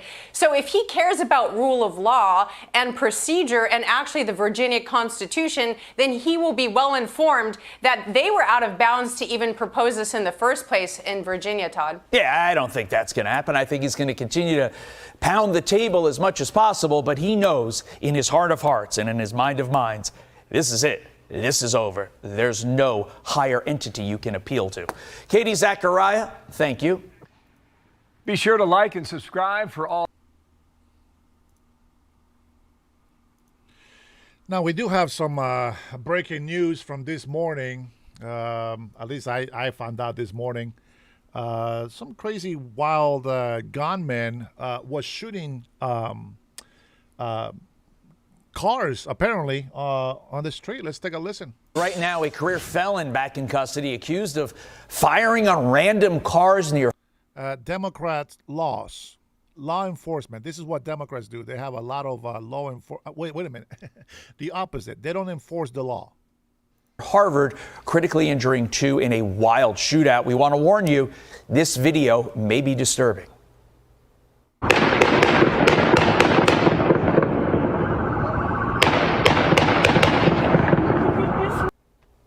Authorities breaking down the moment a state trooper and a civilian worked together to take down that suspect. Both the civilian and the trooper fired their weapons, and that suspect was struck multiple times in the extremities. The suspect was then treated on scene by those same officers who'd been attempting to end the situation. Both of those victims, from separate cars, are in Boston hospitals suffering from life-threatening injuries. Should be noted that civilian is a Marine. But get this, the suspect pictured on your screen, Tyler Brown, was out on parole, reportedly charged with attempting to kill Boston cops in 2020. Retired NYPD Sergeant Joey Imperatrice joins us now. Joe, our Fox affiliate in Boston, is reporting that after that suspect shot at police officers in 2020, a judge imposed a shorter term than even the DA in a woke DA system like Boston even wanted. So why are some judges apparently so intent on jeopardizing public safety when their job is to make sure the public is safe? Unfortunately, because Democrat-run states and cities are enforcing these laws, they go out there and incidents like this happen. They go to social media, they go in front of a camera and say, we don't know how this happened. We're baffled. Well, maybe if they started with public safety, maybe if they started with worrying about the victim instead of the criminal and actually keeping people behind bars, incidents like this would not happen. Most of these incidents can be prevented by just following the rules and putting someone behind bars after they have a criminal history already established. But Joe, I still don't understand the why. Because this guy had a lengthy rap sheet. We can pop it up on the screen. And oftentimes, not surprisingly, people have a lengthy rap sheet and then they're released out to the public to do this again. Why does the left at large always fight for that guy's rights, the one you see on the screen, when you now have two innocent victims in a hospital right now, and they're fighting for their lives? This wasn't like they got a little nick with a bullet. These people got shot, and now they're fighting for their lives. Why does nobody fight for them? It defies logic. For 41 years of my life, the same things have happened over and over again. It's insanity. Unfortunately, what we need to do is put people into places in politics that are actually going to put the victims first, that are actually going to go out there, stand up, stay strong, and put criminals behind bars. These families are being destroyed on a daily basis all across America because politicians, unfortunately, more so on the left, the Democrats, are not listening to the woes. They cannot say they don't see it. They cannot say they don't feel it. These are their constituents, and they need to start worrying about them. Joe, I think we also need to point out that this did not happen in Texas. This did not happen in Alabama. This happened in Massachusetts. Not a lot of people, good guys with guns in Massachusetts. How lucky are we that there was both a state trooper and a Marine civilian who's allowed to be armed there on scene to neutralize this guy before this got a lot worse. Nice. These people are heroes, the people that wear the uniform on and off duty, sir. the people that run to danger, the people that are willing to sacrifice themselves for the betterment of everyone else. They're in every state, and thank goodness these people are in the proximity to be able to stop it and the threat sooner than later. Yeah. Big picture here, Joe. You know, Harvard is right down the street from where this happened. Do you think something like this happening in their backyard, so close to where they go to school and where they work, is going to basically change how some of these woke students and faculty think about crime and punishment? Yeah. Unfortunately not. These individuals are gluttons for punishment. They see what's going on around them. They still stand up for the things that are wrong. Unfortunately, Todd, in today's day and age, the things that make sense don't make sense, and the things that are off the wall are starting to make sense. Unfortunately, we have to go back once again to electing individuals. Unfortunately, we're going to have to talk about politics and say Republicans are the ones that stand up for people's rights. Republicans are the ones that go out there and push to keep criminals behind bars. Get level-headed individuals in there. There has to be level-headed people on both sides, you hope, right, Todd? So we have to do that because, unfortunately, people are waking up every day thinking it's going to be a normal day, a normal, occasion. Unfortunately, they're getting phone calls that their loved one's not coming home. We can end it. We can stop it, and it starts today. Retired Sergeant Joseph Imperatrice, retired as of March 31st. Joseph, thank you. Appreciate it. Be sure to like and subscribe. Hey, you can call us liars all you want, but we're just giving you the truth. That's all we're doing. Now, here's an interesting clip here. This one says, just in, Kuwait towards Iranian attack targeting island. Let's take a look at this, see what this is. President Trump gearing up to take on China, and what a job this will be. Jetting off today for a high-stakes summit with President Xi Jinping here in Beijing, China, for talks on trade and tariffs in Taiwan, and global security may be the headline. Hanging over all of this is the ongoing war with Iran and what that means for China. Brand new hour begins right now in America's newsroom. I'm Bill Hemmer, live today in Beijing, China. We'll be here throughout the week. Dana's got the day off, and Sandra, it's great to see you.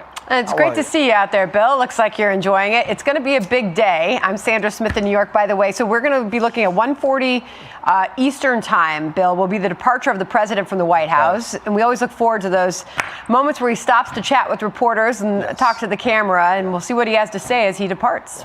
Did I hear you say 1:40? Yeah. I think that's America Reports. We'll be watching with you, Sandra. You bet. Nicely done. All right, Bill. So we look forward to more from there as we await the president's departure.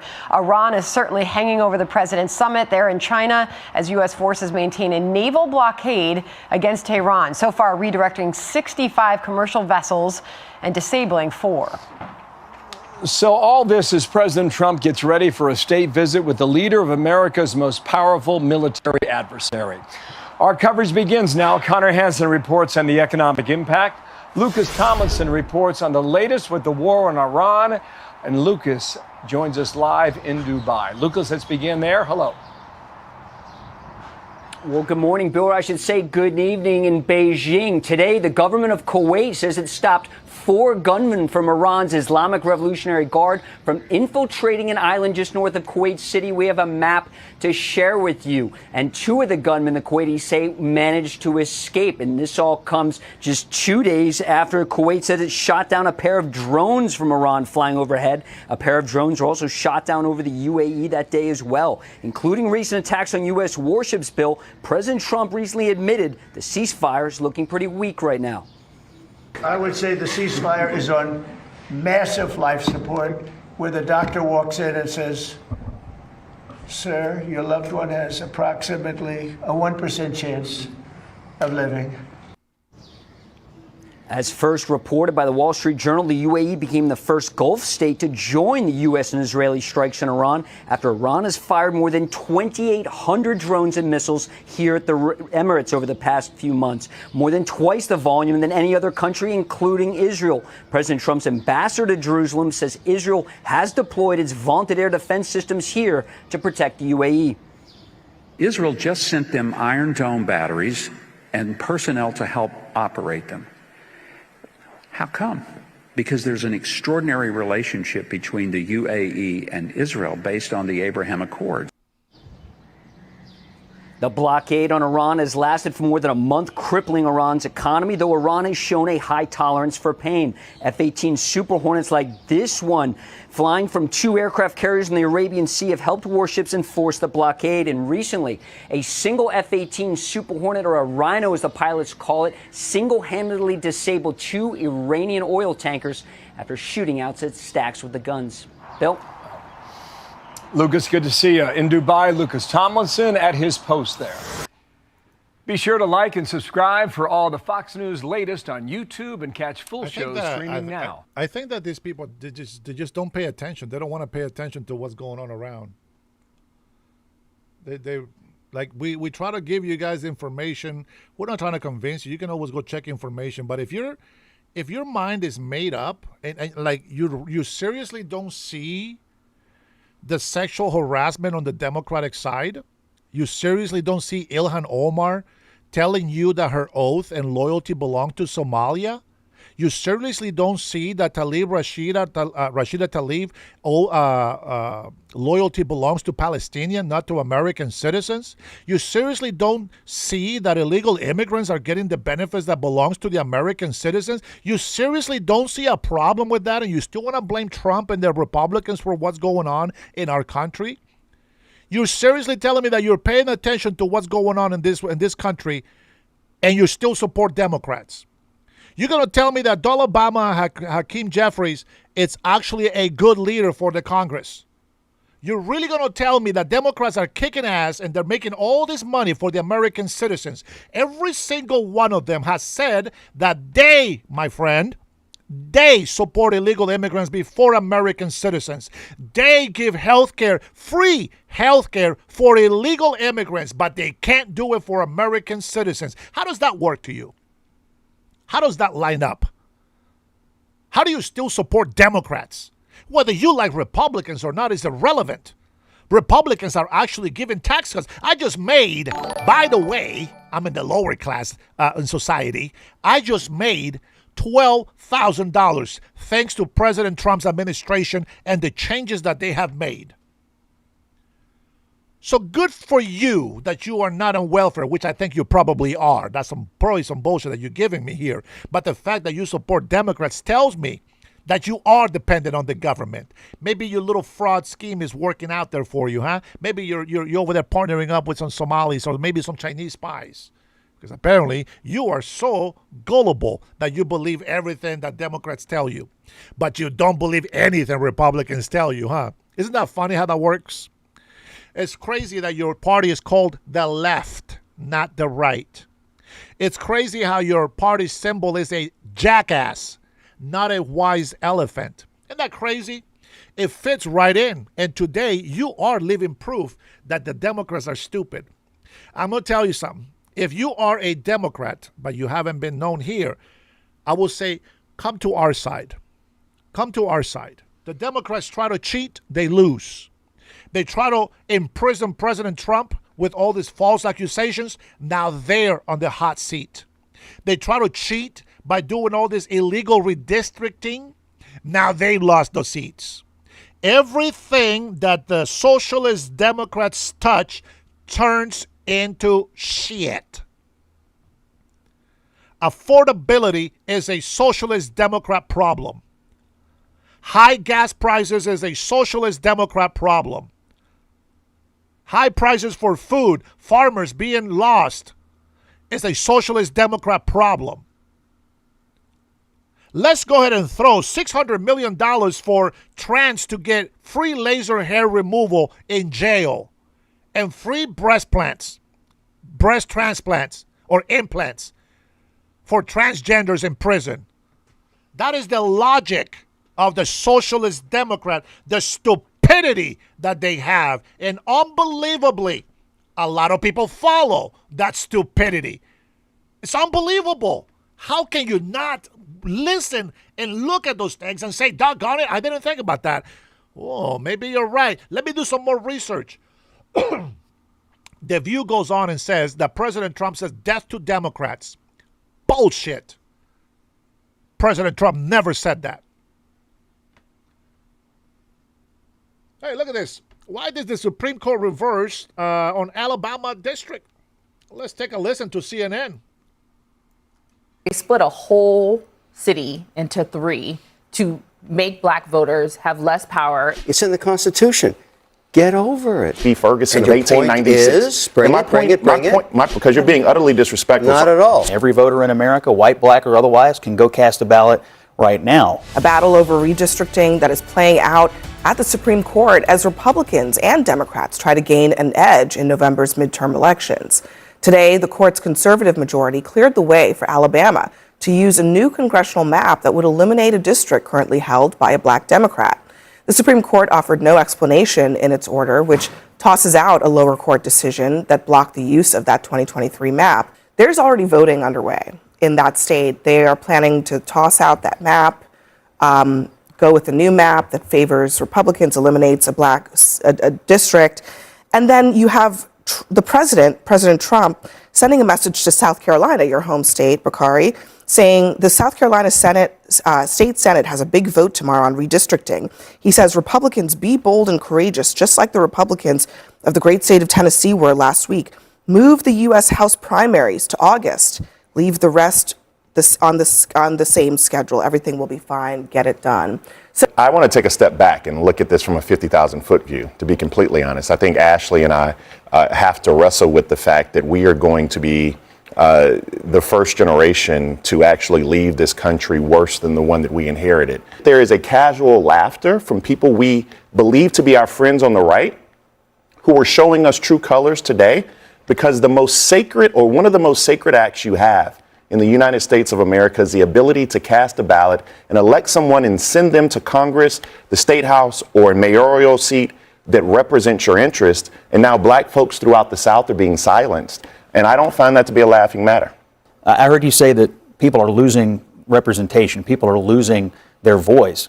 No voter has lost their voice at all. No one's been disenfranchised. Every voter in America before these court rulings could go cast a ballot this November, and every voter in America, white, black, or otherwise, can go cast a ballot right now. The lines may be changing, but every voter still has the same amount of voting power, one vote, that they had. It's just that this Supreme Court said your race doesn't necessarily have to dictate your political identity. The fact that you're an American citizen and your franchise gives you one vote, that is your political identity. And it is incumbent upon both parties, Republicans and Democrats, to run people who speak not to just one constituency, but all American interests. To me, that's how the November election should be run. Please. Go ahead, Ashley. I might agree with you if they hadn't said something different 3 years ago. We aren't talking about in Alabama a district that existed when my grandmother was alive. We're talking about a district that was drawn in 2023 because there are injustices that are still being placed. We're talking about Memphis, where we're not like, it's not just one person across the street. They split a whole city into 3 to make black voters have less power in House maps. The Voting Rights Act, which actually was the last time it actually was reauthorized, was under your boss, George W. Bush. It used to be a bipartisan thing. It used to be clear that the backdrop of this country, there is discrimination now. There was pervasive discrimination when the law was signed into law during the Civil Rights Movement.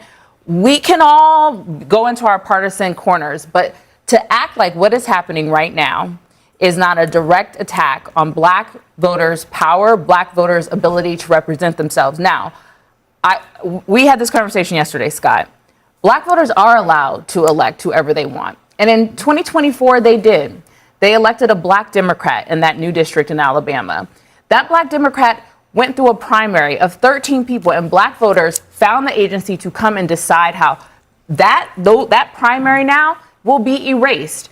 And put a black Republican up in that district if you want black voters to have a choice. But they're not. That's not what's happening. It is a dissemination, of distribution of black power. And to call it anything other than that, I just think is being historically ignoring the past of our country and pretending like we're not trying to drive our country to a different type of future. One of the interesting things about Tennessee that we should also keep in mind is that Tennessee district that they did away with existed prior to the Voting Rights Act. So Memphis, as a city, has been a district even before they were trying to rectify racial discrimination with the Voting Rights Act. So, we're going to start to see maybe Virginia might try again and create that. Maybe they might try to create an 11-0 map, because now, according to the Supreme Court, you can. We might live in a country where all around the country we have states where the minority political party has effectively zero representation in Congress. I think everybody should take confidence in the fact Supreme Court basically supported one vote, one person, guaranteed in perpetuity, and the rest is just map wars. And I think we should get used to it. And I think it's, as you said, a state-based situation. Add this to the mix. At the end of the day, the state decides at the state level. It's in the Constitution. Get over it. So the problem with that sentiment is that you were born in 1954. Yeah. Okay. You're Very popular. You're 71. Yeah. Right. In 1954. By the way, I'm a vampire. During your lifetime, we've actually had Brown v. Board of Education. I remember. Yeah, Brown v. Board of Education. I don't know how you remember it. I think you were like 2 months old.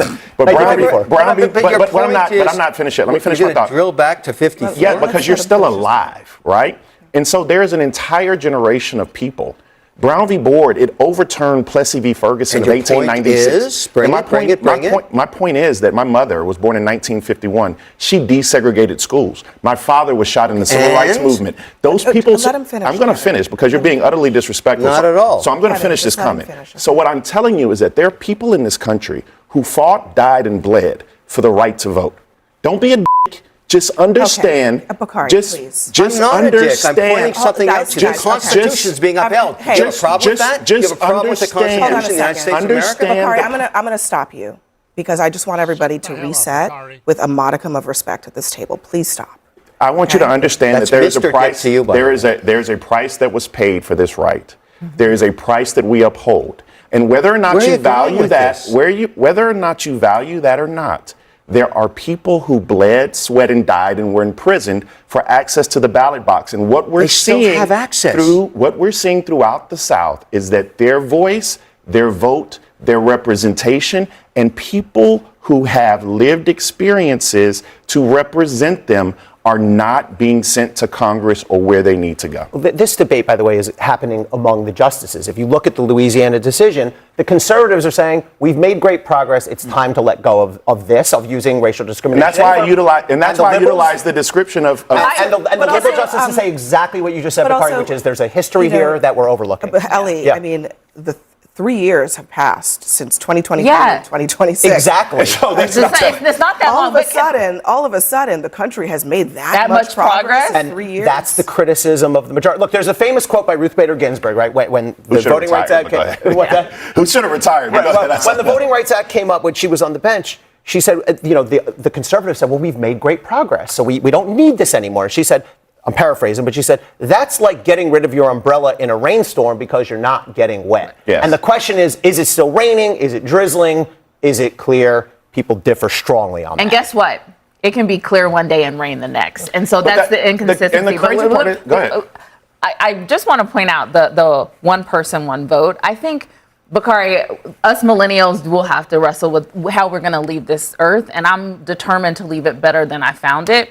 And I think that this decision is actually going to open a rush to reevaluate a lot of things, like you say, are in the Constitution. Because right now you have a hat on that says Utah, and they have more representation in the Senate than the people actually in Alabama have in the Senate. I got a situation in Utah going on. I know, that's not why you have the hat on. No, I have but it on. You have it on, and so there are states right now that have 2 senators. When we're sitting in a state right now that has more population than Utah multiplied by 10. And so if we really want to talk about, I love Utah. I'm talking about all the states that have smaller populations. If we really want to talk about one person, one vote, and if we really want to go down a path to see what real franchise means, you might have just opened a discussion that this country is timely to actually have. Why is it always racial with these Democrats? Tell me, why is it always racial with Democrats? It's a real question. I'm honest. Tell me, why is it always racial?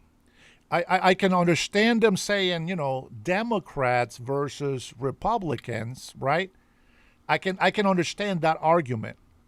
But the fact that they say that the black people are not being represented because of too many Republicans, what are you saying? That sounds like a racist comment to me. That is a racist idea to me. To say that if you don't support Democrats, you hate black people. Like, who the hell comes up with this? I don't understand. Because there's less Democrat representation, you're saying that blacks are not being represented? I have some comments that I'm going to restrict myself from saying about what Democrats really think about black people. I am going to go ahead and restrain myself from saying that. But what have Democrats done for the black community besides use them and abuse them? See, for Democrats, the blacks are only good for one thing: to vote. The second thing that they're good for is just for a number for them to stay in power. But in reality, what they really care about, it's slavery. And that's why they are pushing for illegal immigrants to be in this country. Just saying. Now, I am sorry, but not really sorry. There is a live that I missed yesterday, as you guys know. And, maybe we'll open the floor for discussion. Maybe I'll open up the line to see if I can get some good insight from people. But I want to listen to my POTUS. I just love listening to his comments. For all the people that complain, that keep saying, oh, President Trump just saying this and that. Michael, don't be an idiot. More white people have died to free black slaves than actual blacks. Fact, black people hate black people. White people love black people. Shut the hell up and pay attention, wacko. Now, with that being said, I love my president. With all his imperfections, I love my president. And if there's one thing that he does on every time that he makes a speech, he is very consistent. Very consistent. So I love to hear it over and over and over again. Please substantiate your claims. 60 years of you idiots voting for Democrats? That's a lot of substantiation. Go ahead, Mr. POTUS. Man, God bless the USA. God bless the president and his beautiful family. May they continue to be prosperous, and may God multiply their riches in their lives. We could have kept that going. What a great song. I won a lot of races with that song. Uh-oh. I thought that was a drone. They make them in all different sizes nowadays. They can be very destructive, as you probably heard. So this is, oh, you can sit down. Come on. It's an honor. Now, if you find it really exciting, stand up, pop up again. But it's a great honor and welcome. These are my friends. These people voted for me, 98% that were looking for the other two. But I want to welcome you to the Rose Garden. You know, this is a whole new thing. This used to be grass.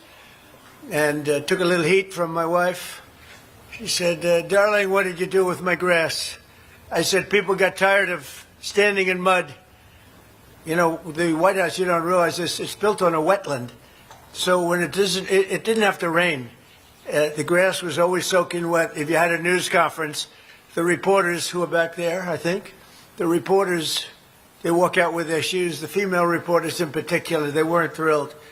But I said, we're going to get a gorgeous stone, which we did, and we're going to put this up here. I don't know if you got this here. It's just completed with the granite, the black granite. And Mr. Secretary, right? You saw it. You gave it your approval. Do we have a good news secretary? Would you please stand up, Mark Webb? We have a great secretary. He's a great wrestler, by the way. You know, he's a championship wrestler. You don't want to fight him. But you don't know. Some of these guys might be able to take you, but probably not.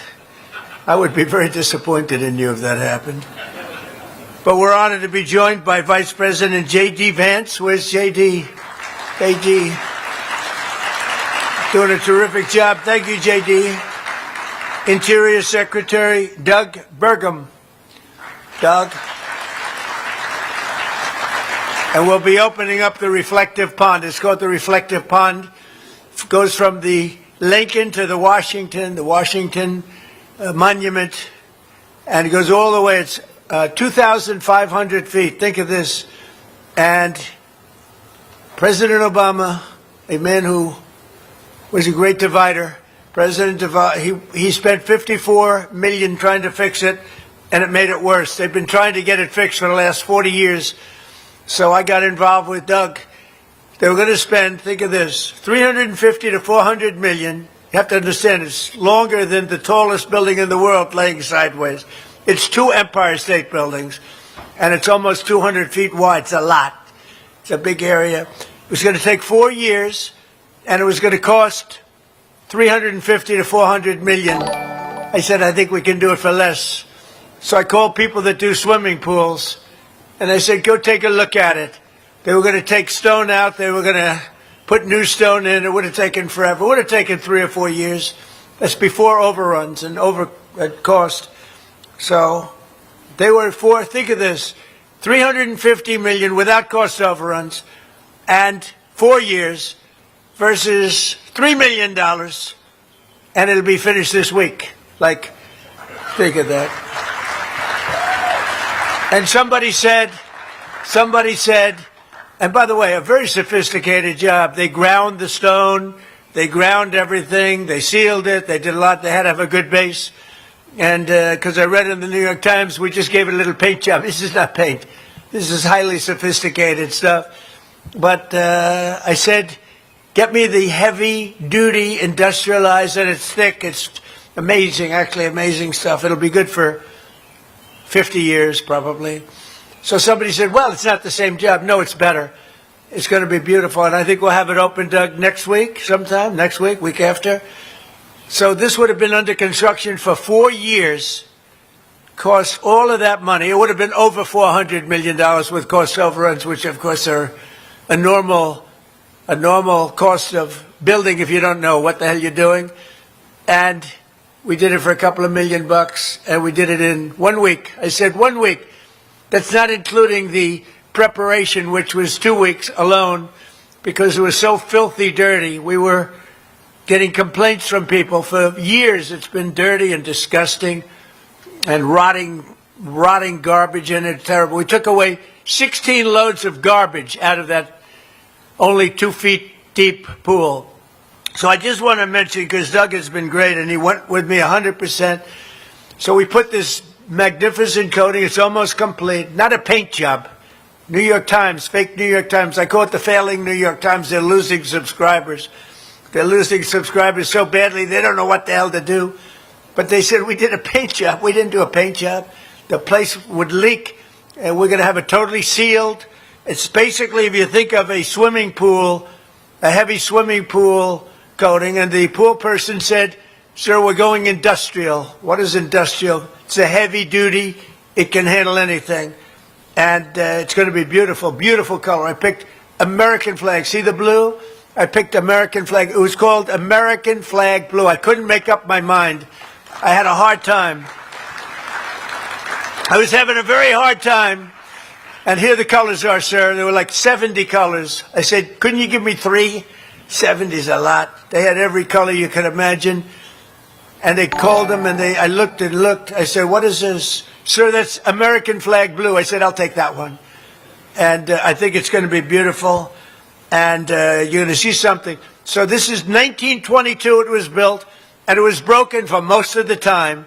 And you are now, with Doug and myself and the great staff you have, and the people that did it. And by the way, these people did not work for me. They said they worked for me. They didn't work for me. They come from a different part of the country. But they were good. The people that worked for me recommended it, and they recommend we do it this way. But I recommended it to them because I'm very good at construction. So we saved at least, think of it, I saved $349 million, and I saved 4 years of construction.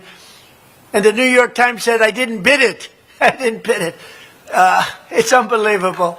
It's unbelievable, but I had nothing to do. I blame Doug. They gave it out. I didn't even give it out. So the other people we have, and we have some of the greatest people on earth here tonight, Homeland Security. The Homeland Security team has been unbelievable, I have to tell you. And I came up with an idea that I thought was brilliant. I think all my ideas are brilliant, actually. But this one I knew I was brilliant. Then I got a call from Tom Homan. He wasn't thrilled. Where's Tom? Is he here? I love Tom Homan. He said, I'm the greatest president in history. I said, Tom, you can't do better than that? Thank you, Tom. So I get a call from Tom Homan. He didn't like it, but everyone else liked it.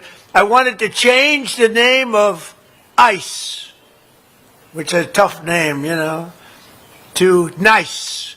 So that when the fake news reports, they said it was a nice day with NICE. We spent a beautiful day with NICE. I said, you will screw them up so badly they won't know what to do. But they said the people that worked there didn't like the name as much.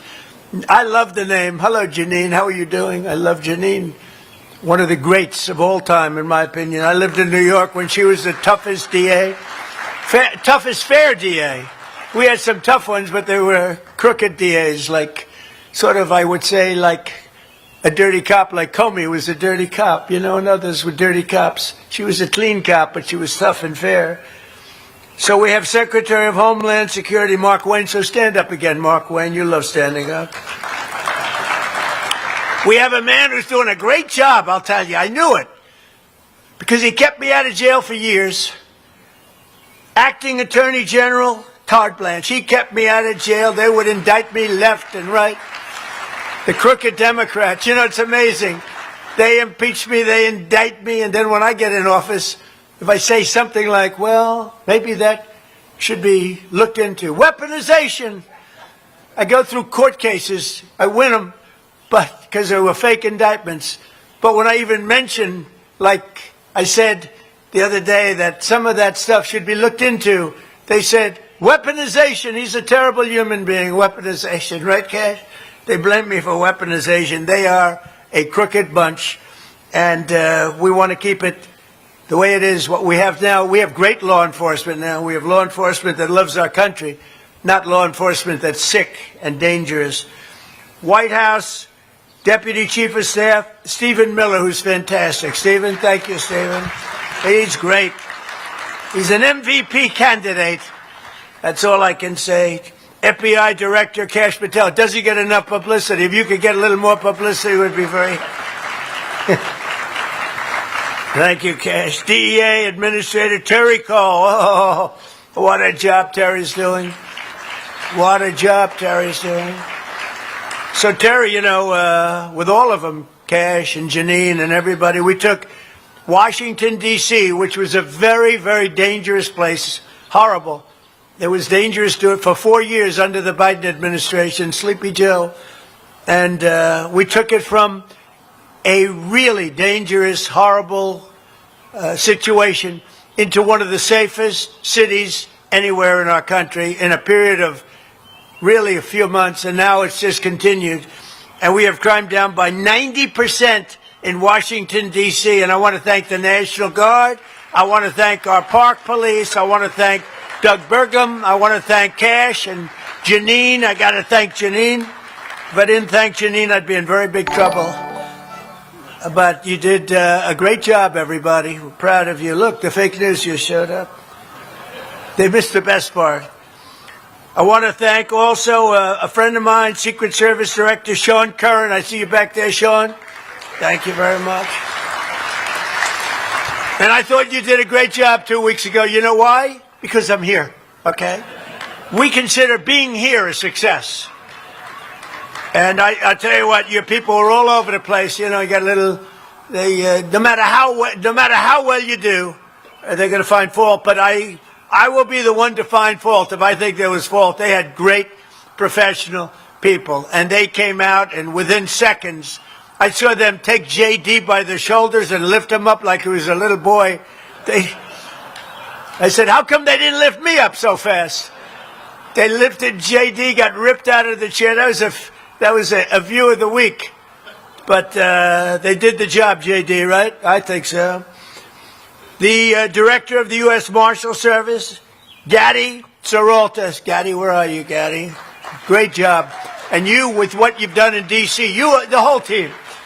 But I'm so proud of D.C. because, you know, they all said that it really couldn't be saved. You got to remember, we took over 5,000 people out of here. They were career criminals. They came in through the border, through Joe Biden's open border. One of the dumbest things I've ever seen, open border. We had 6,000, thousands. I won't even go into numbers because who knows what they represent. But we had thousands of criminals.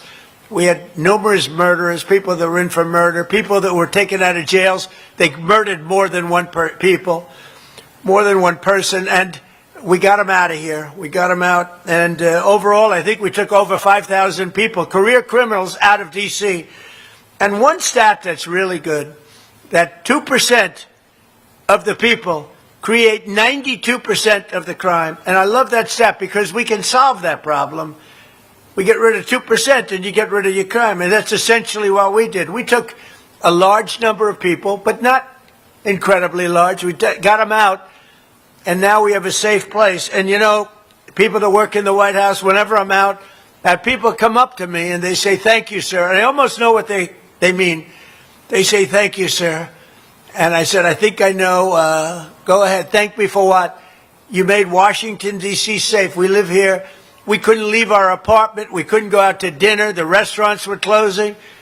I mean, it was horrible. Restaurants, half of the restaurants closed. You couldn't run a restaurant. Even your car services, Uber, they being robbed when they were in the car. It was horrible. It was a horrible situation. And they come up to me, they say, thank you. It's a safe city again. We walk to work. We walk to the White House. They wouldn't even think about walking to the White House before. Now I see them all over walking to the White House. It's safe. And it's a beautiful thing. And restaurants are opening. Restaurants are opening. The place is like hot. It's very hot. Like our country. You know, our country was a dead country. We were a dead country and a laughing stock all over the world.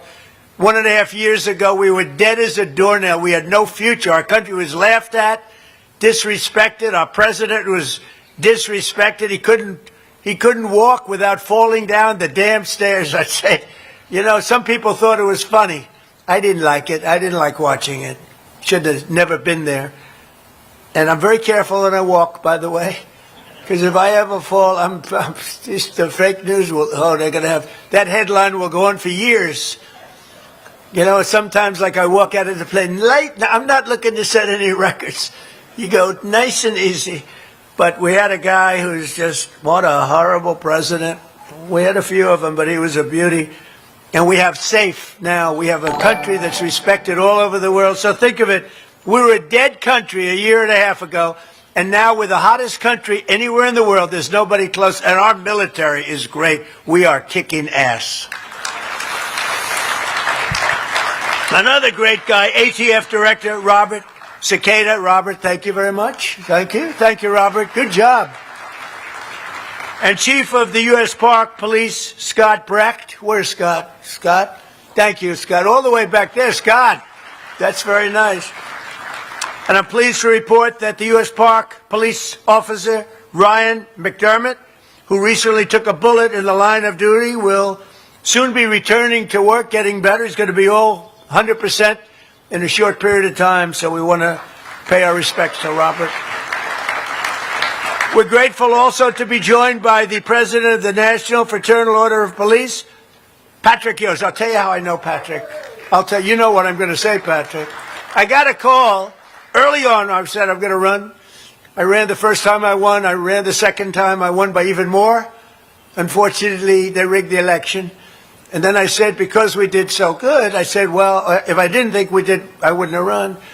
I ran the third time. I got a call from a guy named Yost. I said, who the hell is that? He's the head of the Fraternal Order of Police. He said, sir, I'd like to endorse you on behalf of the Fraternal Order. I said, how many people are you? Remember, he said, 412,000. I said, I'll accept that. I'll accept. That's pretty good. Thank you very much. Patrick, I don't forget that. I figured, what the hell is this guy? Where is he working? Who is he? I have no idea who he is. He said, 412,000 police. I said, I like you very much. I never forgot the call. President of the National Sheriff's Association, Chris West, and a great guy. Thank you, Chris. Thank you very much. President of the National Border Patrol Council, my friend, this guy, for years, along with others, he worked on the border. He never got a call from the border czar. The border czar was Kamala, who is, by the way, leading the polls in the Democrat. She's leading all Democrats, which tells you they're not deep. They're not too deep. Can you believe that she's leading? So he never got a call. Where the hell are you? There he is. So in 4 years, did you ever get a call from Kamala? Like, how are we doing on the border? She never went there. She never called. But she did quite a good job. We had about 25 million people come through, totally unchecked, unvetted, murderers, killers, drug dealers, drug addicts all over the place, right? Mental people from mental institutions, insane asylums. We had 11,888 murderers come through. Other than that, it was quite a nice situation. And she never once called. And I said, boy, that's a big story, the fact that she never called. She never called you one time. Is that right? Never one time. She was the border czar. She was great. She would have made a great president. But she's leading in the polls. And we have to respect that. We have to respect it. I just hope she gets in. President of, how about Gavin Newsom, though? He went out and he said he's a stupid person. He got bad test marks. He got bad this. He got bad that. He can't read a speech. In other words, well, I'm not reading too much of a speech either. But said he can't read a speech. He's not a smart person. He said, I'm dumb just like all the people in this room. And now he was accused of being a racist. I mean, that was the stupidest. This guy, what he said is so bad. It was the worst interview I've ever seen by a professional politician. And he's running and he's in second place. So we got a lot of beauties out there, JD. I envy you and other people. I don't know. Who's it going to be? Is it going to be JD? Is it going to be somebody else? I don't know. Does anybody have? Okay, let's go. You ready? Who likes JD Vance? Who likes Marco Rubio? All right. Sounds like a good ticket. JD. That was a perfect ticket. By the way, I do believe that's a dream team, but these are minor details. That does not mean you have my endorsement under any circumstance. But, you know, it's there was a big and then a very nice. I think it sounds like presidential candidate and vice presidential candidate. President of the Federal Law Enforcement Officers Association, Matthew Silverman, another winner. Thank you, Matthew. Good to see you, Matthew. So we're gathered here tonight, and it's exciting because this place was not properly taken care of. I was told by my wife, you have to act presidential, so don't use foul language. I won't. Therefore, normally I would have said it was a shit house, but I don't want to say that. The columns were falling down. The plaster was falling off. You made a speech, and I was saying, couldn't you fix up the paint job up there? You know, it looked and this place is tippy-top now, including all the brand new, beautiful stone. I paid for it myself. All of the stone, all of the different things we have, and we're bringing the White House back to shape. I don't know if you got to walk into the marble, the statuary. It's called Statuario, the statuary marble. The white, I don't know if you got to walk in there. They probably see your law enforcement. They don't want you to walk into the house. They want to keep you as far away as possible. But it's beautiful, book matched. And I spent a lot of time on bringing this house back because this house was in very bad shape. Those walls were in horrible shape. I'm looking at them now. Look at them. They're perfect. The plaster was falling off. And it was terrible. It's a White House. It's got to look incredible. It's got to be in pristine. And the big thing is we're building a ballroom in the back, which will be, I think, the most beautiful ballroom anywhere in the world. You'll never see anything like it. And it'll also be very safe. It's going to be a very safe ballroom. It's got glass this thick. It's amazing. The glass is this thick, like 6 inches thick, and you look through it, and you can see as perfectly as though it weren't there. Now, how they do that, I don't know, but it's at the highest level of safety, and you won't have a situation like you had 2 weeks ago on Saturday night. We're gathered here to begin Police Week. Very important, my friends. I won about 98% of the police in this country, and we're trying to figure out who are the other 2%, because nobody can figure that one out. Figure that. And we pay tribute to the heroes who keep America safe, and they are heroes indeed. This week especially, our thoughts turn to the officers who gave their lives in the line of duty, to all of the incredible police officers, sheriffs, deputies, law enforcement officers, all law enforcement. We want to thank you. I thank you from the bottom of my heart. I respect nobody more than I respect you. Without you, we have Bedlam. Without you, we have Somalia. Okay, a fine place where we have a congresswoman who brilliantly came over to the country by marrying her brother. That was the first law she broke. That was the least of them. And she comes from a country where they have nothing but crime, bedlam, filth, a horrible place. They say it may be the worst place. Comes to our country, and then she tells us how to run the United States of America. It's an amazing thing. Ilhan Omar. It's an amazing thing how they can get away with it, and the people don't want that to happen. And hopefully you'll figure it out. But a very terrible thing. I can't stand it. She says, the Constitution gives me certain rights. Go back to your own country, talk about a Constitution. They don't have a Constitution. They never will. That's why upon taking office, I signed an executive order directing the Attorney General, who is doing a great job, by the way, McGee. You're doing a great job, Todd. He's been good. That anyone convicted of killing a police officer should face the death penalty. 100%. That's an easy one. From day one, my administration has made public safety and the support of our law enforcement our absolute highest priority. Last year, the murder rate saw its single largest decline in recorded history, to the lowest level in over 125 years. Before my father was born, I had a great father before my father was born. 125 years ago, 1900, the year 1900, Janine. Pretty good, right? Probably because they don't want to mess around with you. You haven't been there quite that long. I deployed our National Guard and federal law enforcement to restore law and order to our most dangerous cities, including, as I said, right here in Washington, D.C., and as we prepare for America's 250th anniversary celebration, we're planning a large public safety surge here in Washington. We're going to have it nice and safe. And we're going to also, if requested, help other cities like Los Angeles, New York. They're fools if they don't ask for help. Absolute fools. Since I took office, our administration has made nearly 200,000 criminal arrests nationwide, a record. And we're getting them off the streets and putting them in jail, or in many cases, sending them back to their lovely countries where they came from. And sometimes their country will say, we don't want them, we're not taking them. I'll say, that's okay. Slap about a 25% tariff on their country, and they call back. We would love to have them back immediately. In addition, the Department of Homeland Security has removed nearly 615,000 illegal alien criminals from our country for the past 12 months in a row. Think of that. 0 illegal aliens have been admitted to the United States through our southern border. And think of that. Think of that. 0. And, you know, the people that make those charts are inclined toward being a Democrat.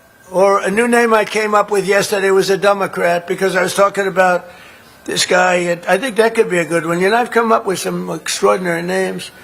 But I was talking about Hakeem Jeffries. He's a low IQ person. And he was talking about all these things. He was saying things that were so stupid, so basic and so stupid.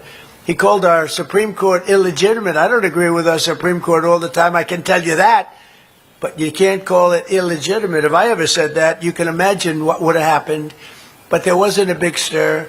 But he was talking, and I said, yeah, he's a dumb guy. And then I said, he's a Democrat. And I don't know if people are going to like that term or not.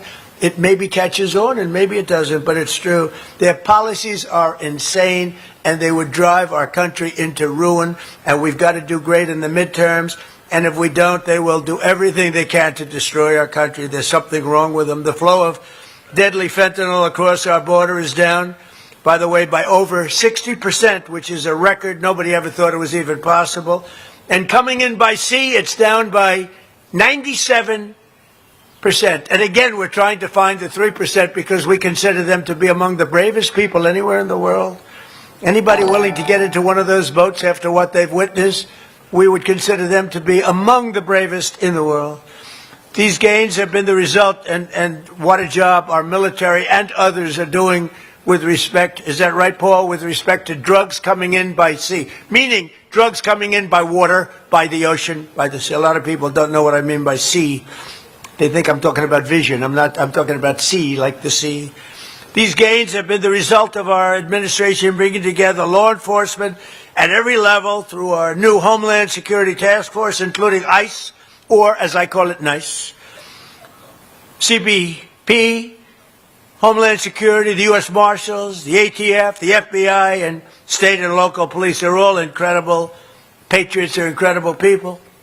I also want to recognize one hero who exemplifies the amazing courage our police officers show each and every day, Assistant Chief Aaron Edwards from the NYPD, New York's finest. Where's Aaron? Where are you, Aaron?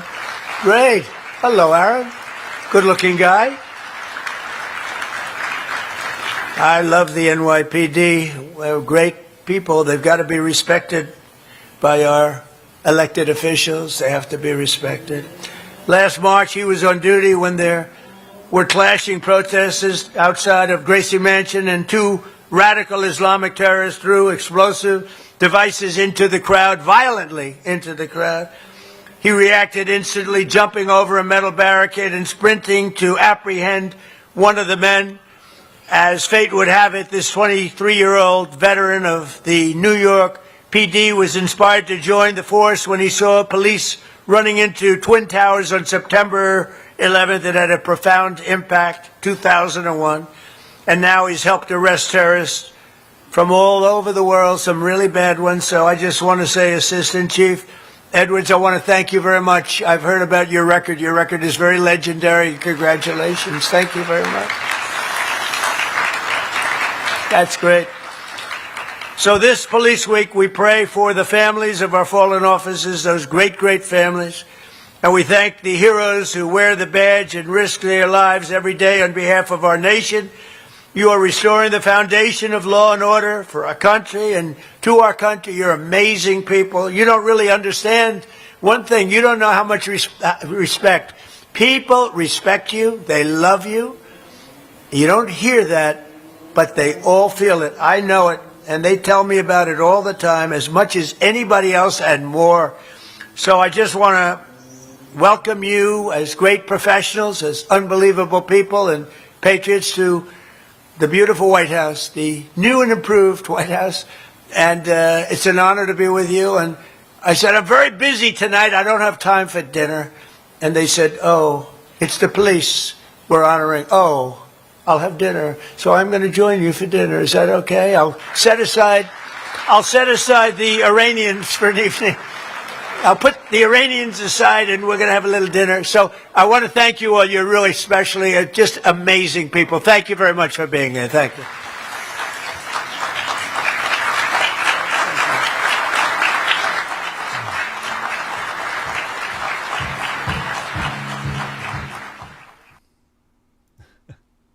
Why you leftists get so triggered with that? How about you come in here and tell us what we're lying about? Tell us what we're being deluded by. You guys really come in here and just talk nonsense. You know, what I have noticed is that the conservative side right now, this is who we stand with. You ready? Here we go. Let's make a comparison, okay? Let's start with, we stand for American citizens first. Democrats stand with illegal immigrants first. Second, conservatives, we believe in God. Most of us believe that this country was founded under God, Judeo-Christian beliefs. Democrats believe this country belongs to Satan. Republicans or conservatives believe that we should have secure borders. Democrats believe to have open borders. Conservatives believe that American citizens' rights should be priority, and we should have health care and help our vets and try to tackle the homelessness problem that we have of our Americans in this country. Democrats believe that they should use more money to take care and continue to support the drug habits of homeless people, and for more illegal immigrants to come into this country that creates more homelessness. Conservatives, or American citizens, who believe that putting America first means that we must work from within and from without. We believe that destroying boatloads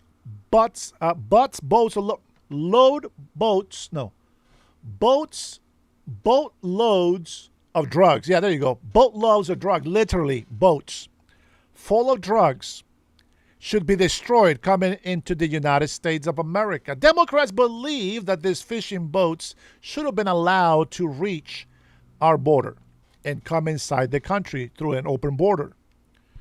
Conservatives believe that there is a reason why we went and took out Nicolas Maduro, which had an order of arrest, a warrant of arrest for his head, and we brought him here. Democrats cry hell on earth that Nicolas Maduro should continue to be the king of the Cartel de los Soles. Conservatives believe that China has been abusing us and has created their wealth by tariffing the mess out of the United States of America. So President Trump put a stop to that. Democrats believe that China should continue to grow their economy on the backs of the American people and shipped all of our jobs overseas. Conservatives believe that Made in America is the best way to strengthen our local economy. Conservatives believe that it's better for some people to get rich out of buying cheap shit from China. Conservatives believe that we are to have all of our manufacturers back in the United States of America, including car manufacturers, AI, chip building, all of those things, steel, make our own boats, make our own ships, make our own weapons, make our own ammo. Democrats believe that our ammo should depend on foreign countries. Democrats believe that our farmers should get things from foreign countries, like fertilizer. We don't know they're poisoning us and our children and our people. But Democrats support foreign countries trying to tell us what to eat and what to drink. Democrats believe that supporting foreign countries is the American way. But no way, Jose. That is not the way that we support Americans. While I believe that we should have trade in the world, it has to be fair trading. If a country puts tariffs on us, we must put reciprocal tariffs on those countries.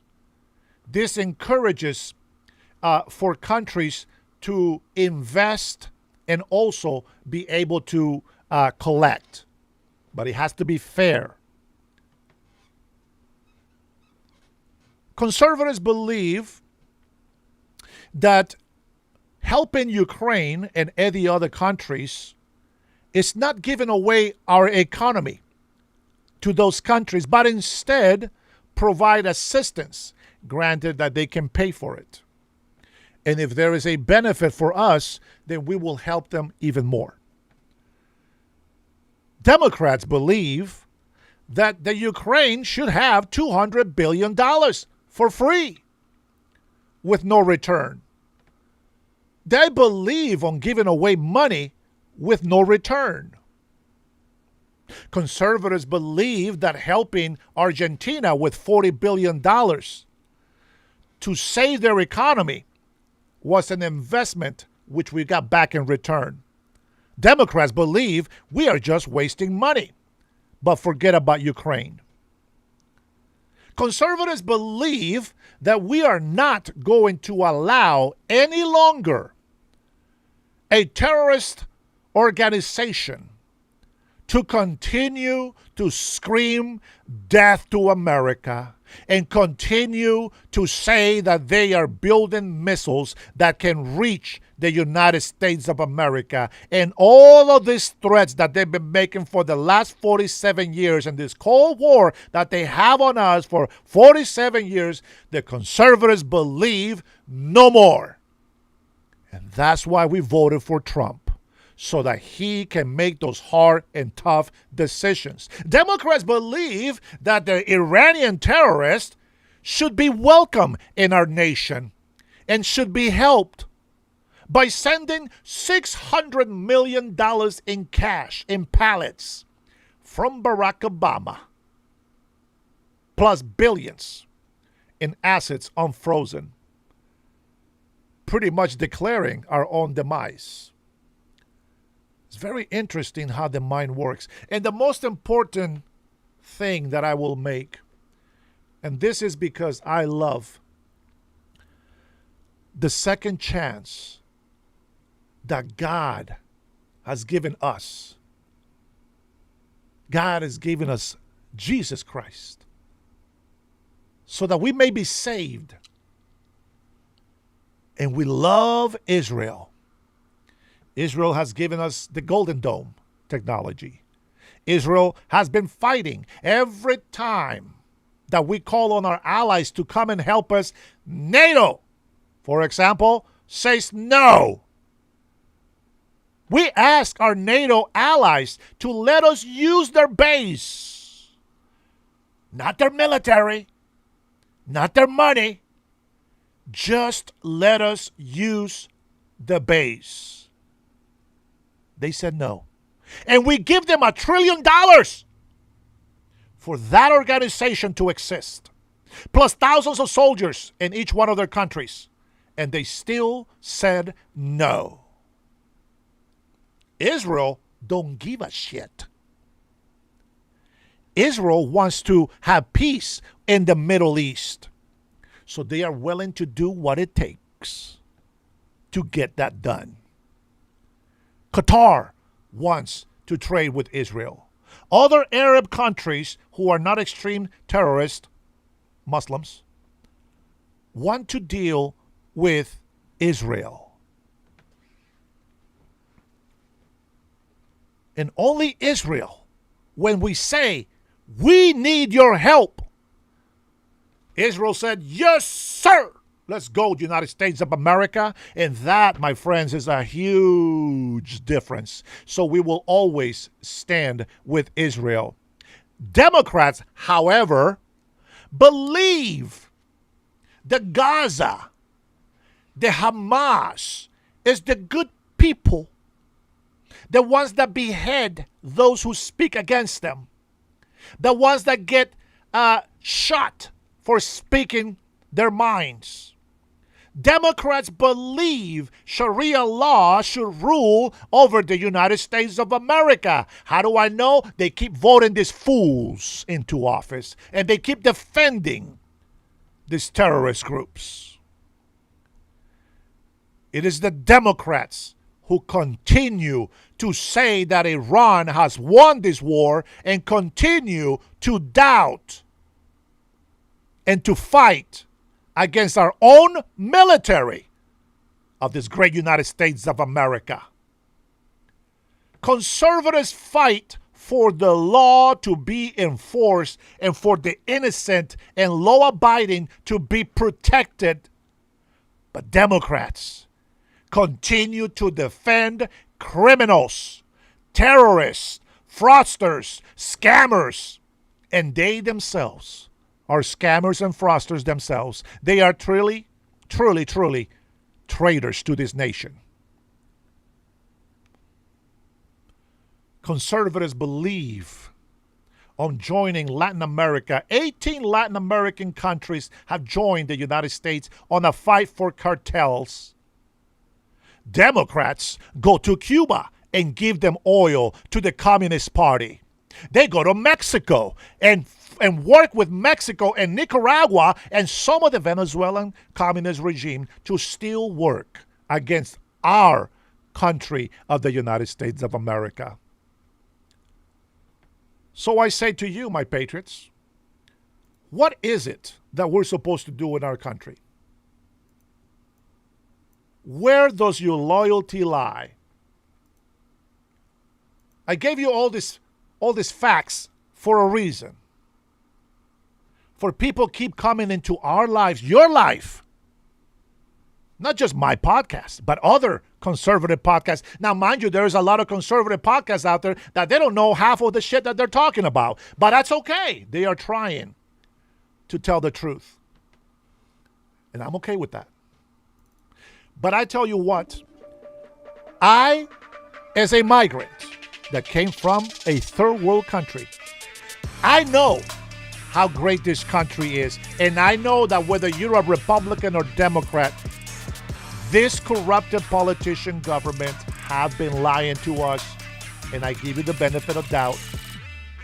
This midterm election and the next election and the next elections and the next elections, do not vote for Democrats anymore. Give us 8 years. Midterms and one more term in the presidential office, and compare these 8 years to the last 40 years of Democrat destruction and incompetence of government. And I promise you that this country will not only continue to be the best country in the world to live in, but it will be the best hope for the rest of the countries around the world. I want to thank you guys for liking, for subscribing, for even becoming members. I love every single one of you guys. God bless you. God bless your family. God bless the USA, and I will see you on the next one. You all be blessed.